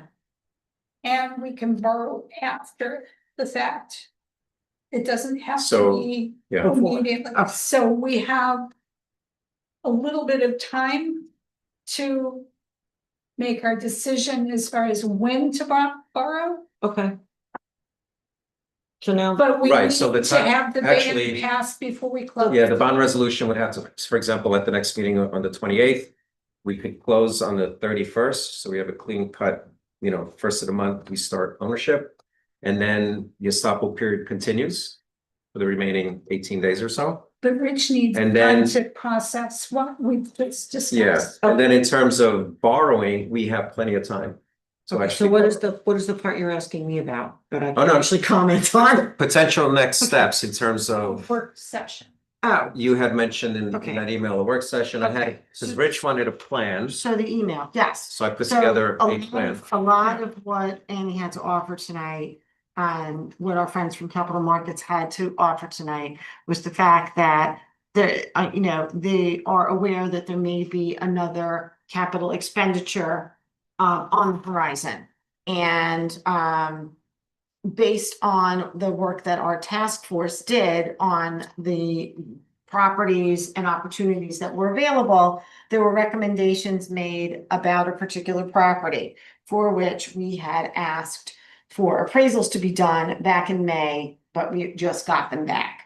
And now we know what the particular property is appraised at. And so hence, I thought the next step would be a discussion as to whether or not we wanted to purchase that property or reach out and make an offer for that property. And if there was some sort of agreement on price in a timely fashion, that such property would be incorporated into a bigger capital plan moving forward. And that, if we had time, we could then incorporate it into what we were bonding for. Because it's Option. part of the same, as sorry. an option. Right. And then surprisingly, there was a whole nother option I wasn't expecting in that email that you referred to that I didn't anticipate, didn't foresee, didn't know it was even on the table. That has nothing to do with that property. So I think that one piece of advice that our advisors have given us, and Annie has been talking about for months, is that we need a long-term capital plan. Perhaps right now we can't do 5 years looking forward, but we can certainly do the next 18 months. And is my thought. another thought, if I may, since it's been hard for me to speak up, is that what we can do is this first ban for 2.2, and then do an additional ban for whatever the next step is, and then potentially roll the two together the year down the line, as we just did. I understand that. In between those steps, there's, I mentioned architect site reviews, so we need to hire architects. And this is where the fund balance is useful for that, Understand. right? So we're gonna spend some money with an architect, for initial site survey, site assessment with conceptual drawings. It's gonna be, And say, this is 20. this is where there's lots of information for which I think an entire meeting dedicated to this topic. Yeah, but let me just As a work finish. session is needed. There's a lot there. Yeah, so let me just finish my train of thought. So you have, without passing this bond resolution, we're now down to 24%, and hopefully, if the year is flat, the remainder of the year, we're at 24% then from that ratio. And now you're tapping into fund balance to pay for architects and to pay for other, you have to get other engineers involved to doing site evaluations and sewer studies or septic studies. That's all gonna tap into our fund balance, which is already, you're already at that low percentage, now you're gonna get even lower. But That's a I cannot have concern. an opinion on that particular part of this. I'm just saying that there's Plan. some costs. No, I Regardless what we appreciate that. do, with the exception of this building, which is turnkey, there are gonna be soft costs and substantial soft costs to get stuff going. Which I want to say that I can't say right now. Okay. And, so that plan that I had, which had been discussed, was the potential of using property we own, for building out court and PD. Which would save us the acquisition cost of land. That's the plan, which again, needs to be reviewed, like I said in my email, needs to be reviewed by our task force and by the board. And then we can make decisions. But we should start the ball rolling on having a site analysis done for the properties that we're with, whether it's this property, whether it's Spring Street property, et cetera. And that's why I said we definitely need to have a work session, because there's lots of stuff to discuss that'll take up the entire time. Yeah, we don't want to do that here. I put that together because Rich wanted a concrete plan as to what I had in mind. Good idea. And that was one plan. Now, of course, I'm not the one approving it solely. It's a group thing, right? We have to vote on it and vote on, take the feedback and recommendations. Well, I do appreciate that email that was sent on Friday afternoon, definitely. Okay. So so I don't need, I could put that plan up if everybody wants to see it. No, We should, But we could hold off on that and wait till the next, I think we need an entire meeting dedicated to going through that. There's a lot more that we have to get through tonight. Mhm. So, Yeah, actually, there's not much more. well, there But is. Executive session, okay. All right, so we'll go on to new business. Janet and Alex, you don't have to stick around if you don't want to. thank you. Thank you for your very much, patience. and Thank you. we'll be in Thank you. touch. Thank you. Take care, bye-bye. Thank you. Okay, so the next item is new business to discuss the local law amending chapter 212 of the Code of the Town of Lewisboro Commercial Vehicle Exclusions to include Mead Street and Oskalita Road for the entire lengths. And I'll let the chief come up. He analyzed this and has some feedback. Good evening. Sure. So in the town of North Salem, Hawley Road becomes Oskalita Road. You get into Lewisboro. On Hawley Road, the beginning of Hawley Road in North Salem, they have no commercial traffic signs. And then further down Hawley Road, if you make a right, going eastbound, if you make a right onto Post Road, which is Mead Street in the town of Lewisboro, also has commercial, go through commercial traffic signs. So Mead Street in the town of Lewisboro do not have these roads. And this was brought to our attention at a previous board meeting. I know that you have. These roads are these signs, I mean.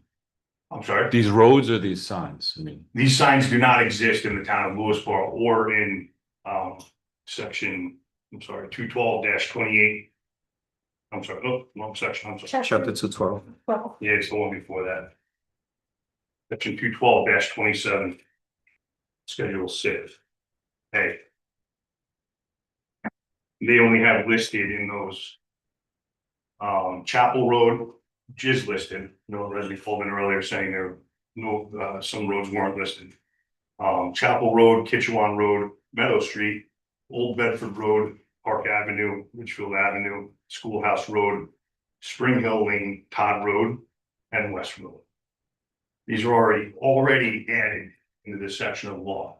Right now, Mead Street is not, and Oskalita is not. However, if you were to enter that road from North Salem, you're breaking the law. And it's almost bad to do because if you enter from Lewisboro, you're breaking the law by the time you get into North Salem. Mm-hmm. So I kind of wanted to extend those signs and put them in our jurisdiction as well. And I'm actually more than happy to add Increased Middle Road. I looked at a study from May of 2024. And they do have an average of 1,060 cars a day going just southbound. We don't know how many. I don't know how many are commercial. What this does, these restrictions by adding these roads and these previous roads that I mentioned, this does not apply to vehicles owned or leased by residents on the road driving to and from the residents on the road, or vehicles delivering to or picking up from residents or rendering services. So this isn't landscapers going to cut your grass and they're using this road, they're allowed to go through and do this. I did do a study on Mead Street and Oskalita Road. And there's significant, specifically Mead Street, between 7 and 8 o'clock, southbound only, there are 81 vehicles. 19 of those vehicles were commercial cutting through. And then in the afternoon, I counted them going northbound between 3:30 and 4:30, 70 vehicles came by and 15 were commercial. And we're just cutting through. So we do have designated truck routes in the town of Lewisboro that these commercial vehicles should be utilizing, which is I-684, Route 22, Route 138, Route 121 North, Route 121 South, Route 35, Route 124, and Route 123. There's no reason for these, plus these are triaxles. I've witnessed triaxles, dump trucks carrying huge loads, well over 20-something thousand pounds, easy. They're damaging our roads. I did check with John Winters, our highway superintendent, and he is all for this as well. And backs me. But like I said, I'm more than happy to add, if that is okay with the board. I know it's not on the actual agenda, increase Miller Road. Yeah, because. Todd Road's already there. It's the same And issue. better yet, increase Miller Road runs into Bedford. In November of 2022, town of Bedford imposed restrictions on all town roads. Permanently closed to commercial vehicles with a gross vehicle weight rating in excess of 10,000 pounds. Wow. So that's every single road in the town of Bedford. Wow.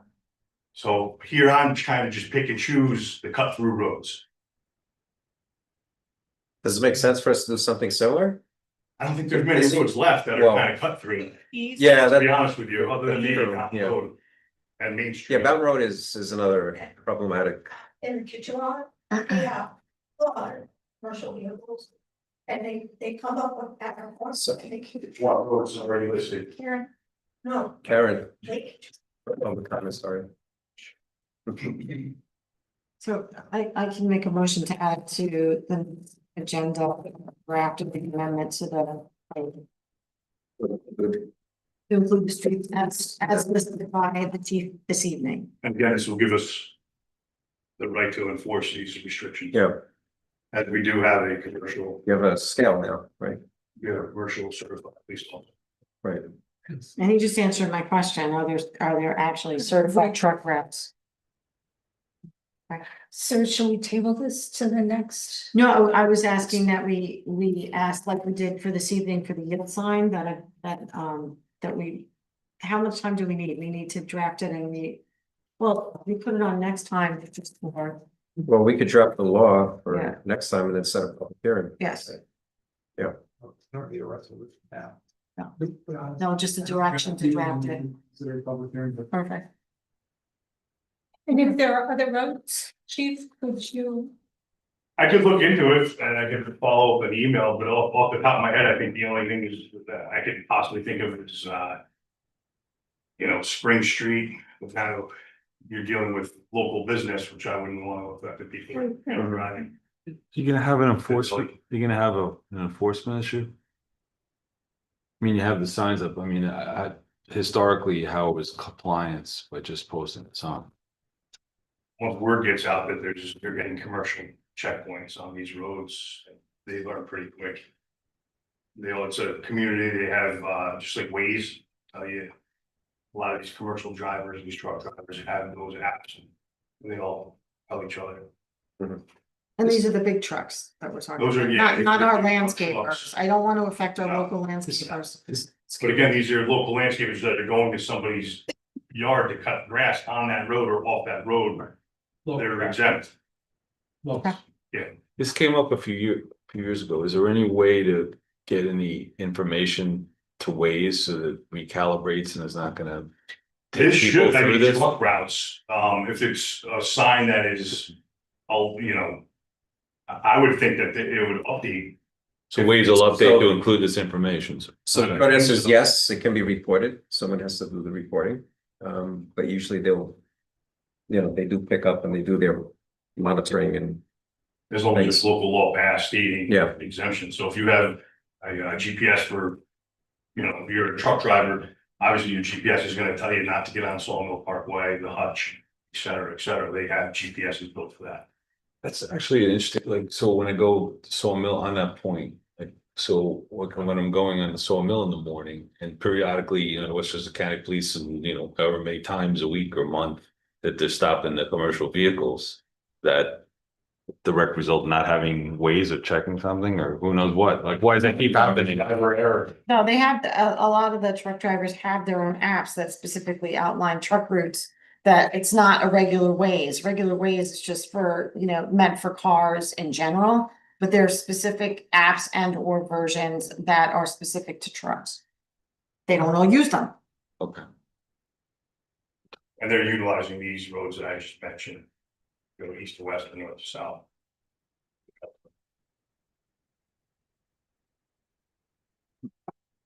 Okay,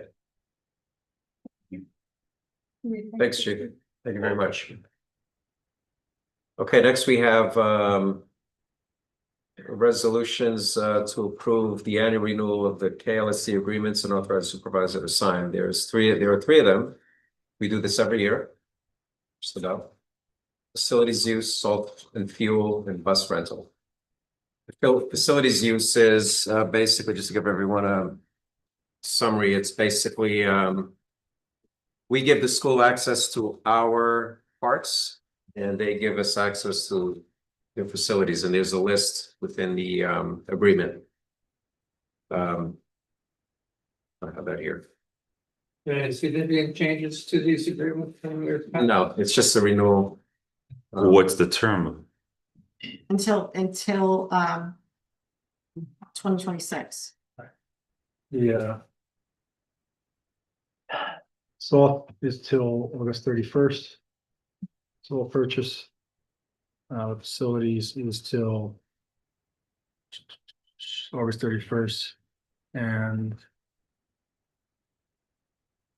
I guess the big question is, when Looks we all- say facilities, does that include the school building? No, it's not, I had asked that question. I know, Yes. but just for the public to understand, it does not.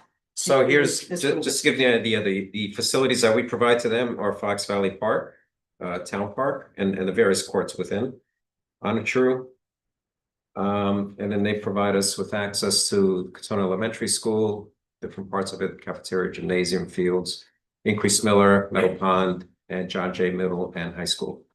Well, facilities. stick it up what Andrew said, perhaps we could propose an amendment, maybe extend it through the end of 2016, include 2026, you mean? 20, I'm sorry, thank you.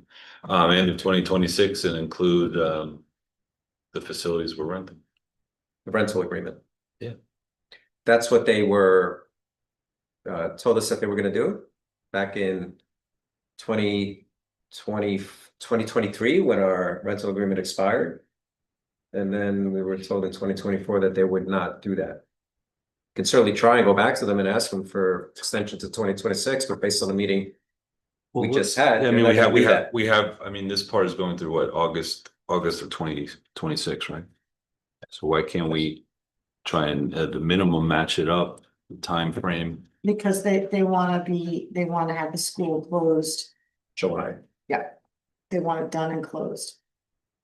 By spring of next year, so they want us out and they want to start with all the stuff in the building. And they want to mothball it by July. So- But this is going through into August. But this has nothing to do with Those are that not building. this facility.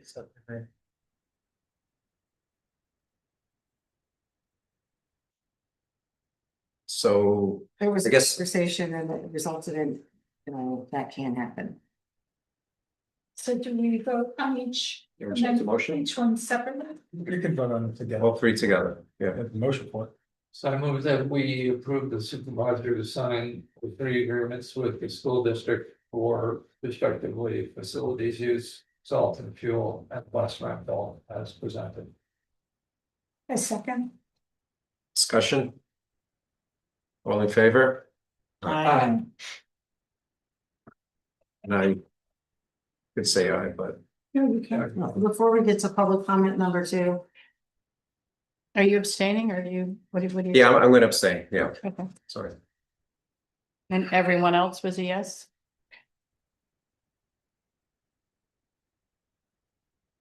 So before we move on to public comment number two. Yeah. Sorry, you should have left with Janet, sorry. Thanks, Andy.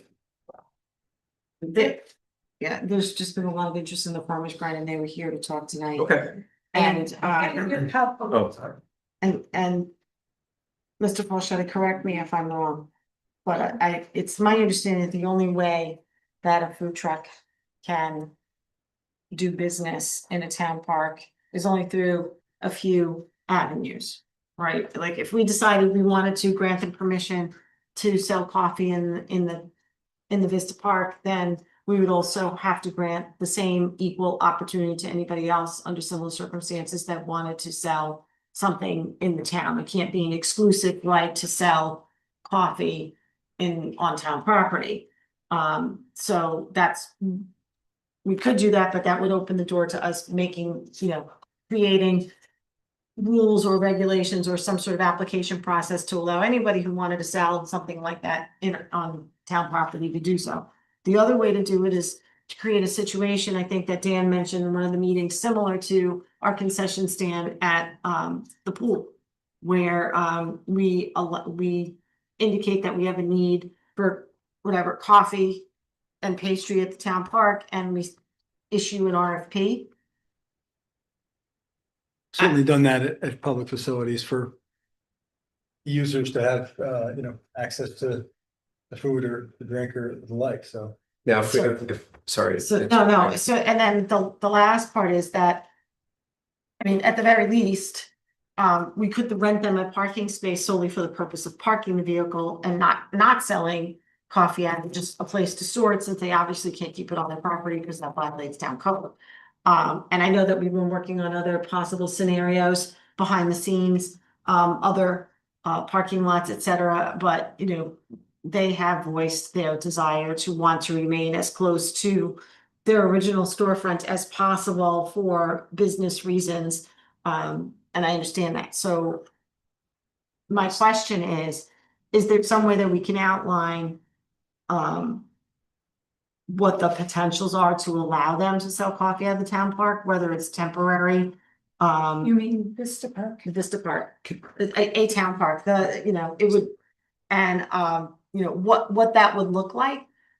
Because I think that many of our residents who are in support of this small local business assume that it's a very simple thing to do, just to allow a small business to run their business from town property. But because we're a municipality, it's not that simple, so. So is there a possibility, and I don't know how it's mapped out, is there a possibility that they could park somewhere on Copia property?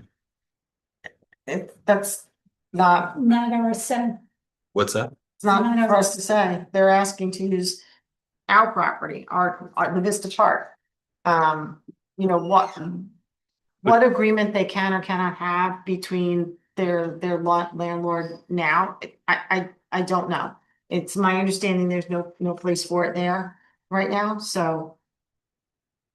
One of the things that came up, and I don't know if we have any updated info, because Greg, this is not something I expect you to know, maybe through research, because one of the things that's come up with the farmer's grind as far as Westchester County is what type of water filtration system they're required to have. Is that set forth?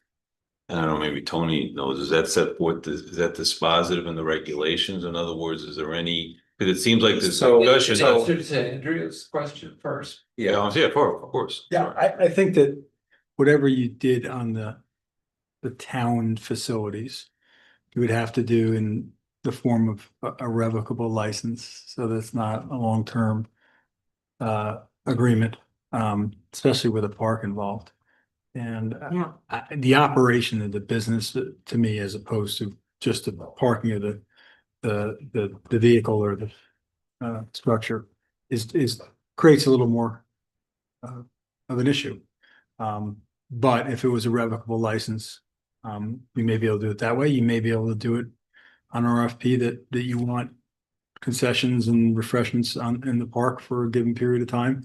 And, RFPs, you have a lot of flexibility on. They're not bids, so. But if we did some sort of licensing agreement, wouldn't we also have to offer that opportunity to anybody who was interested? Yeah, but I'm just thinking about, so in, the Pocket Park in Fairmont, that's a revocable license. Yes. Right? So is that something that can be same kind of legal tool as something that could be utilized here for this application? It's the only thing I would recommend doing if you were going to consider it. Because it's not a long-term permanent agreement on town's property for a private use. I mean, you have to It's figure out till whenever, subject consideration. to a notice as to when Right. it's ending. That's it. Or you could have it revocable for a term. That it's no more than X months and revocable X years and it's revocable within its term upon notice. And I think we need to know like the hours of operations and Probably some parameters you need to be able. all to those details, right? Rich, I think your answer is, or your question is somewhere in the Westchester County Sanitary Code. Right, in terms of there's sections on water and wastewater that govern.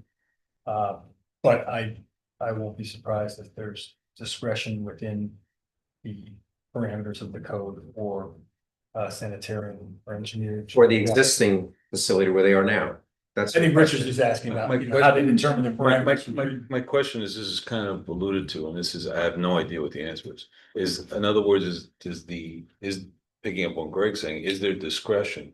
If you have a small business person, in other words, say in the county, you have mom and pop coffee places, right? Which I'm sure you have all of Westchester. Do they have the same water filtration requirements as a huge, there's no threshold or No. exemption A based lot of upon the them- amount of It's- water you use? It's based on, it's, For civic water supply.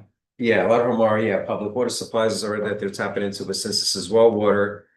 You have to look at the flow rate, how many gallons per minute they're using, how many gallons per day, and that goes into the sizing of the system.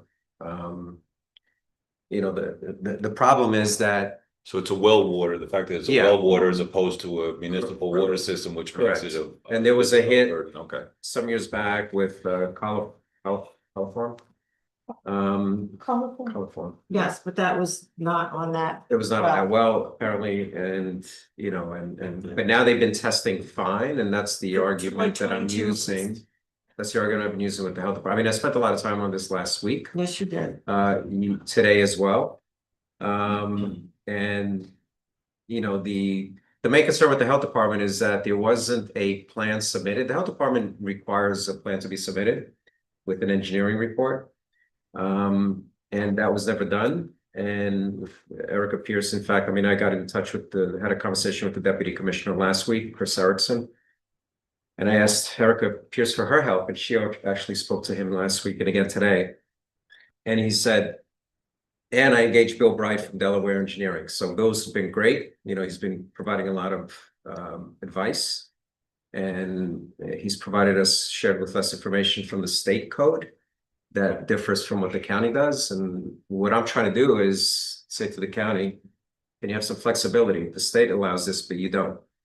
Can you make it work so that they don't even have to move? I mean, ideally, if they could stay there, that would be. Right. ideal. In other words, whether it's a There are less expensive. appeals of every decision that the health department makes. Say that again? There are internal appeals, determinations. I mean, you've had a determination from an engineer or sanitarian, you can ask the commissioner to Yeah, review that. so, It's not, so they're gonna eventually be called to a hearing, and that's what the deputy commissioner said. He said, you go to the hearing and you present your case and you appeal. But they want to see a plan, right? So if we could get a plan, it's been shared with the deputy commissioner today that we're working through Erica, that we're working with an engineer, we're working on a plan. If we can get that plan in place, but it's going to require a little effort. It'll give them some time before they actually get called to a hearing potentially. So so the plan is to work out an arrangement, and I had a conference call with Peter Cipriano, Jen, Michelle, Bill Bright last week, and so there was a lot of good feedback. Yeah, but But the bottom line is the health department wants to see something. Then the health Right. department said, basically, not exact words, they don't care, they want the chlorinated system, and that's what his boss wants, and that's what the boss's boss wants, that's the period end of story, and you're just spinning your wheels. even trying to propose another system? Well, that's why I went to the deputy commissioner, because I went to the boss of the guy who's been working with Farmers Grind, and even today he said, listen, if you have an alternative solution, talk to my boss. Okay. So, Another question, hear. flying by the seat of your pants on regulatory, but so somebody, as I understand, they were issued some type of stop, essentially shut down, an order to shut down by Department of Health, right? it wasn't an order to shut down. I think it's It was, they gave them from March, the letter was dated March something, and they gave them 120 days to present the plan. If they don't present the plan by the 120, I was able to get a week extension. Right, didn't know much. right. But if they don't provide a plan within those 120 days, they're going to get called to an administrative hearing. But on that point, I understand the hearing, but in other words, at the hearing is they're gonna be present for, but does the Department of Health get to shut somebody down before they get to a hearing? Don't they have to make some kind of probable cause and have some kind of due process protections before you get to a hearing? In other words, otherwise they can. I don't know that it was not to have happened here.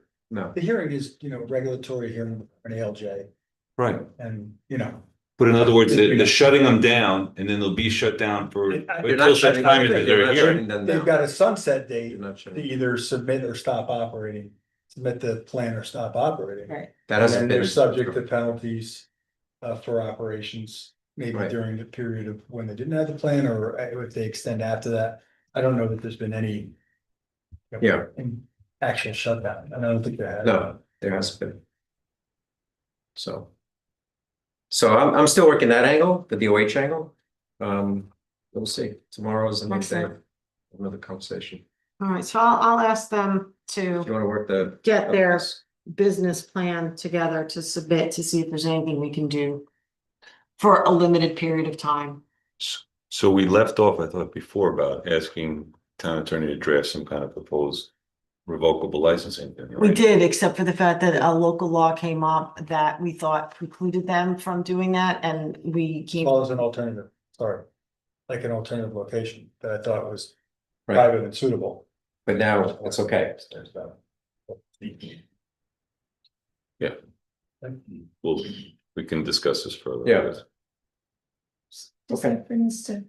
So that brings us to public comment number 2. So anybody here would like to say anything regarding new business? New business only. Anybody on Zoom? Yes, 2 people, 3 people. Barbara Mangione, I'm asking you to unmute. How is that? Perfect. Thank you very much. So what I want to ask, I don't know who puts the agenda together. I'm going to assume it's you, Tony. I think you need to be a little more specific when we put agenda items out to print, because I was under the impression that commercial vehicles means all commercial vehicles. So thank you, Andrea, for pointing out that it doesn't include the regular trucks that kind of go in and out. Or else I wouldn't have said that. I thought you were just talking about any, just kind of banning trucks from certain streets. Now that I hear from the chief that it's more these larger vehicles that are not supposed to be on these smaller local roads, makes a little more sense. I don't know if the chief is still there. I am very happy that he added increased millage to that, because as you heard, 1,060 cars on that road is a tremendous amount of traffic for a very small road. And if he is going to do that, if that is going to be included, I just want to make sure that that kind of starts at 138 and then goes south past Todd up into eventually the unpaved area that meets with Bedford. So, I'm not trying to be nitpicky, but it would help sometimes if there was a little more explanation to some of these agenda items. I know this is not new business, just bear with me for a second. And again, I guess it has to do with the agenda. As Rich pointed out, nowhere on the agenda did they say there would be any kind of vote trying to be put through again tonight regarding financing of the real estate deal. And I am a little upset. I think it's a little bit of an abuse of power when you take a vote and then push it again a couple of weeks later. All the information that was presented tonight was probably available for the last several months. So we could have heard about a lot of these things for the last several months. And it just seems like since the vote didn't go the way that certain people wanted, it was people were brought in tonight for reinforcement. And I'm sorry, that's the way it looks to the public when you're watching a meeting. And just lastly, Rich, thank you.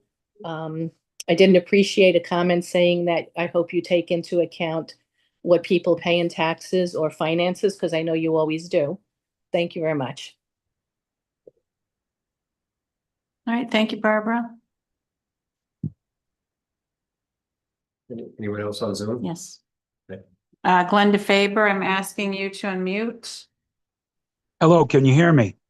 Yes, we can. Okay, I have a few things I have to say. They might not go together correctly, but it's just things that I thought about listening to the discussion with the bond people. And so, we don't need to close on this property as long as there's no time of the essence at the end of this month. You could just extend that 6 months, 9 months, 3 months. And if he's going to force the issue, then you close. So there's no necessary hard date unless there's time of the essence in the contract. Secondly, interest rates are going down. So if we borrow now, they'll be higher than if we borrow in 3 months. This discussion reminded me so much about the sidewalk discussion. Let me borrow the money and trust me. We'll do what we think is right, but could never tell us what you were going to do. With the discussion of now possibly building on town property, that 2.25 million for the new building could have been better spent on putting up a bigger addition. We would consolidate a town campus because Lewisboro owns too many 125-year-old buildings, maybe 150-year-old buildings. It seems that Lewisboro makes it the rule, not the exception, of going off half-cocked, cart before the horse, never thinking about the total picture, and talking about worrying about the taxpayer. You don't worry about the taxpayer, because if you did, you wouldn't do what you're doing. What else did I put here? It's sort of crazy taking off a commercial building off the tax rolls. To even think of that makes no sense considering the limited amount of commercial taxpayers we have in Lewisboro. Trailers could be used to house us temporarily until we get a plan together. Let's see what else I have here. Yes, what also the meeting tonight enforcing the issue, boy, if that wasn't taken out of the playbook of trying to force the Westchester Power vote again. So I'd like to thank you, Richard, for standing up for the taxpayer and not buckling under some half-cocked plan that I will be paying for until I'm put in the ground, because I don't plan on moving. Thank you very much. Keep doing what you're doing, Rich. I appreciate it. And so do many people in Lewisboro. Thank you. All right, thank you, Glenn.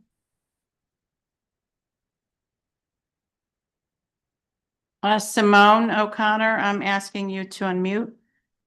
Yes, I just wanted to also agree that to say to Rich, come on, Rich, keep the taxpayers in mind was really incredibly an unfair statement to make. And, we're all trying to speak kindly to each other as best we can. Sometimes we're all guilty of not doing it, but that was an incredibly unfair statement because he's not voting the way you want. From my vantage point, I also agree that he seems to be the one asking the tough questions. And this vote went. You didn't get the vote, although you have your voting block sitting to your right. You didn't get your vote.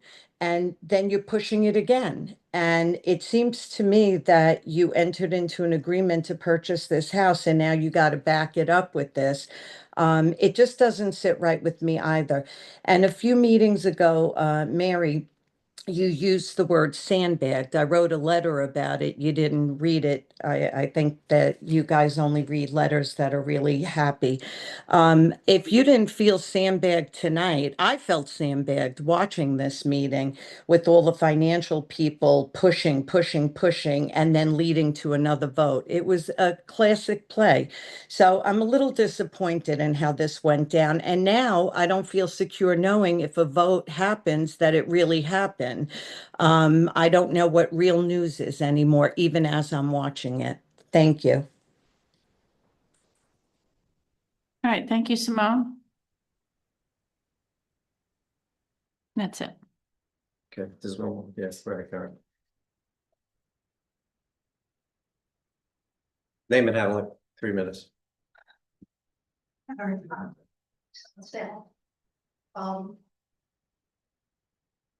I want to applaud you, Tony, for bringing financial people in to discuss all the different ramifications of either using our fund balance or borrowing with the bank. And the way that I'm looking at this, and I am thinking about taxpayers, is if we deplete our fund balance down to 22, 24, 26%, the interest rate for borrowing is going to skyrocket. Jan, Shannon Morley. you know, she was talking about this, how each rating comes with a band. And when I did some research, right now, a AA plus band is somewhere between 3.8 and 4.2%.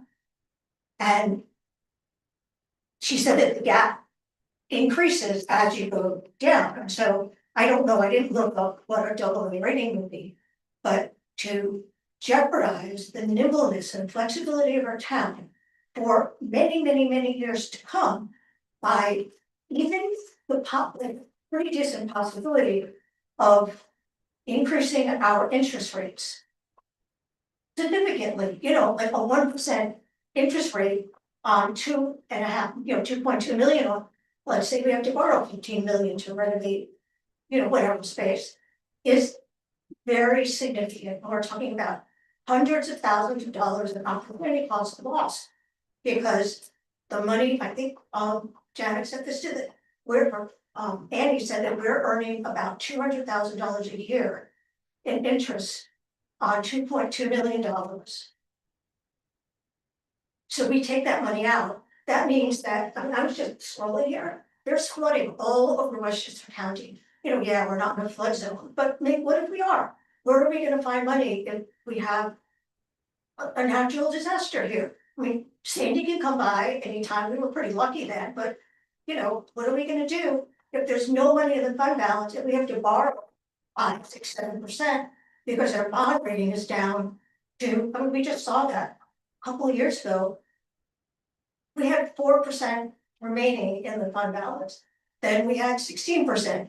And if our bond rating goes down, how are we gonna protect the people in our town? I mean, I would wanna know that, you know, God forbid we have Sandy again. What if we have way more damage and I can't sleep at home? Where am I gonna go? Like, you know, there's only a few beds at the Vista Firehouse to support us, you know, and they had running water. But what are we gonna do? You know, don't have consistent Wi-Fi in our town, we don't have consistent cell service. We need to be proactive and think, people talking about a long term plan, we have to plan for the future, we have to be short-sighted, and Thanks. There's one more. Okay. Dean Travellino, I'm asking you to unmute.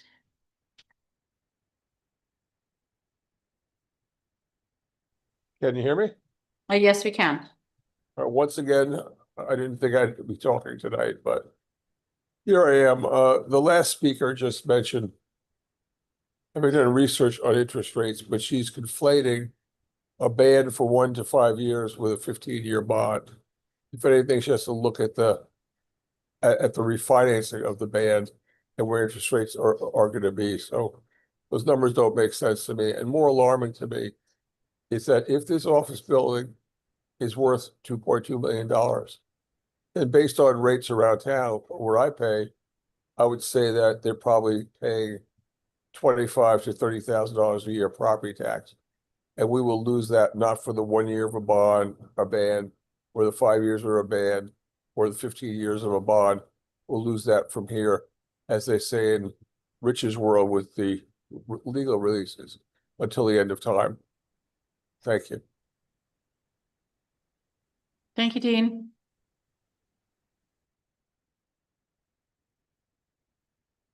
And that's it. Okay. Thanks, Janet. Okay, next we have, let's see, approval of claims. So I'd like to go ahead and motion to approve claims. Do I have a second? Second. Discussion?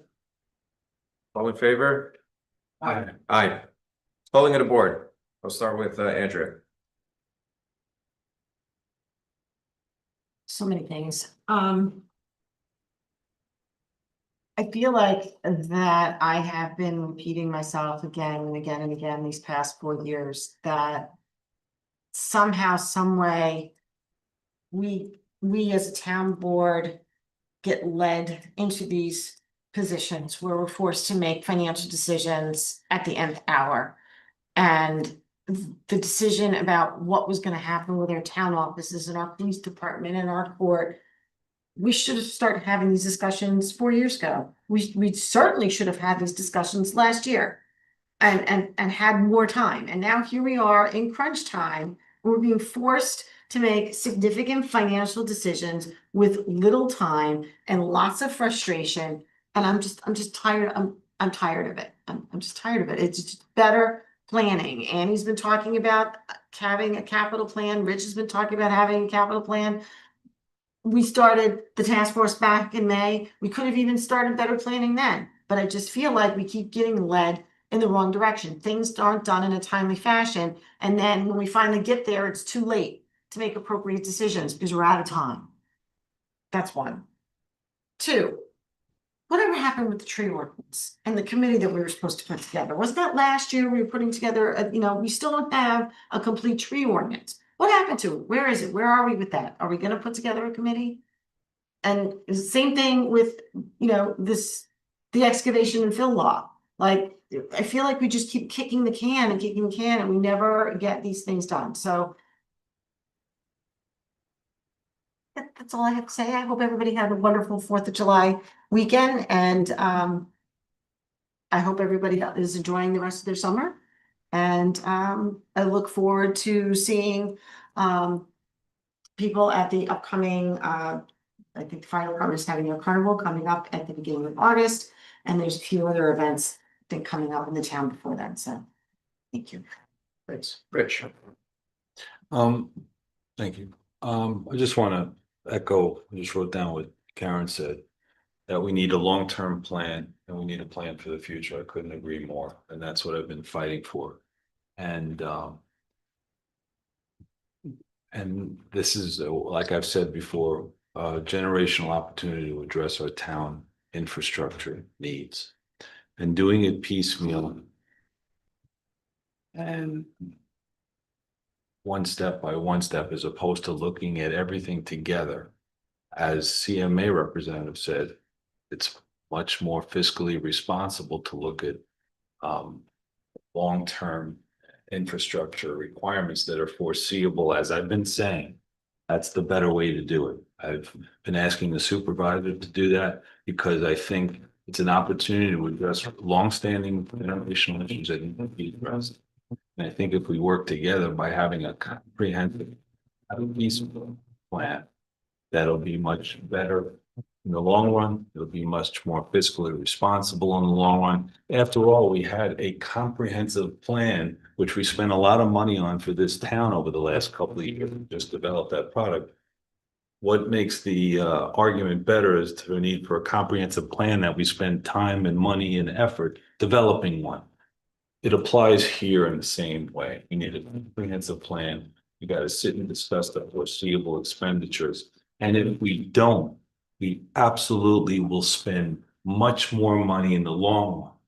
And even potentially worse, not solve the problems that we need to, specifically having a court, having a police station. These are things we have to address.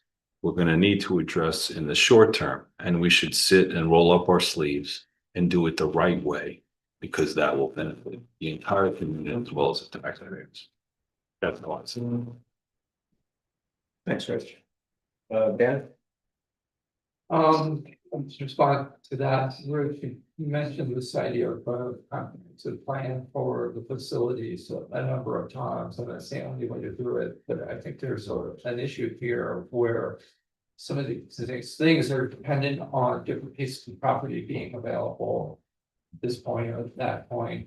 And so the idea that we're going to put all these pieces out there, have all those, property procurements lined up and then flip the switch. I think that can't happen. It's just not like leaving property. It's a wait for you, and it's not going to put you in any particularly good negotiating, position by doing it all in that manner. We're even by necessity, there's sort of opportunities we have to pick up on. We know we have to do in total, and we need to keep working on those options. But unless and when we get to that workshop, you can maybe explain to us more about what this plan looks like, and maybe I've misrepresented it. So, but that's what it sounds like to me anyway. So we'll just leave it at that. Thanks, Sam. Mary? I'd like to thank the Wood family, Joan Becker and her husband, as well as Tisha Stapleton's family and Rich Sclaren, as well as our family for donating for Juneteenth. And I'd also like to thank everyone who sent their condolences with the passing of my father-in-law, as well as my husband's health struggles. So if I haven't been answering emails as quickly as I have in the past, I thank you for your patience. Thanks, Mary. All right, a couple of things. So first, I just want to clarify a data point from Dean Trevelino that building pays $3,426 a year in town taxes. Now, in terms of borrowing, there was another comment by Glenn that we would be borrowing now if we pass this resolution. That's not true. And I guess, so that was part of the reason for the presentation, because there's a lot of misunderstanding out there of what this means. And the advice that, we're getting from our financial advisors, from our controller, and other municipalities that I consult with. And so the whole reason for this presentation was to have everything in black and white, because there has been multiple discussions, but this way it was clear, it was in print, and everyone could see it, and we're being transparent. So there's a lot of good information in what was presented tonight. I can make that available. So Glenn, the favor, if you want that deck, I'll send it to you. In terms of the next steps, we still have to make decisions. We talked about town campuses and spending $20-30 million to do that. We did some behind the napkin calculation as to what that would cost the taxpayer. And in my view, and a lot of people that I've spoken to, this building makes sense. It takes care of the LES need for $2.2 million. If we were to build a 5,900 square foot building, it would cost about $5.9 million to do that between soft costs and hard costs. So we're getting a building for $2.2 million that satisfies, and it's pretty much turnkey, satisfies the needs of the offices we have at LES. Yes, we got to work on PD in court, and there's options for that. Temporary trailers. I think Glenn mentioned that could be an immediate option if we had to. I'd like to avoid that, but it's a possibility. So we're going to plan this out, and we're going to take it to the next phase as the task force made this recommendation as the first phase of this initiative. So we're looking to complete that phase and then move on to the second phase. And it is a phased approach, and that's the more cost-effective way to do this without a significant impact to the taxpayer. And that's all I had. So thank you all very much for coming out. Next, we have announcements. So the town board meeting, the next town board meeting is Monday, July 28th at 7:30 p.m. here at the Townhouse, 11 Main Street, South Salem. And now I would like to go ahead and motion to go into executive session to discuss personnel, real estate, and an attorney-client privileged matter. Thank you all for coming out tonight. Have a good one. Oh, motion to go into executive session. Okay, do I have a second? Discussion, all in favor? Aye.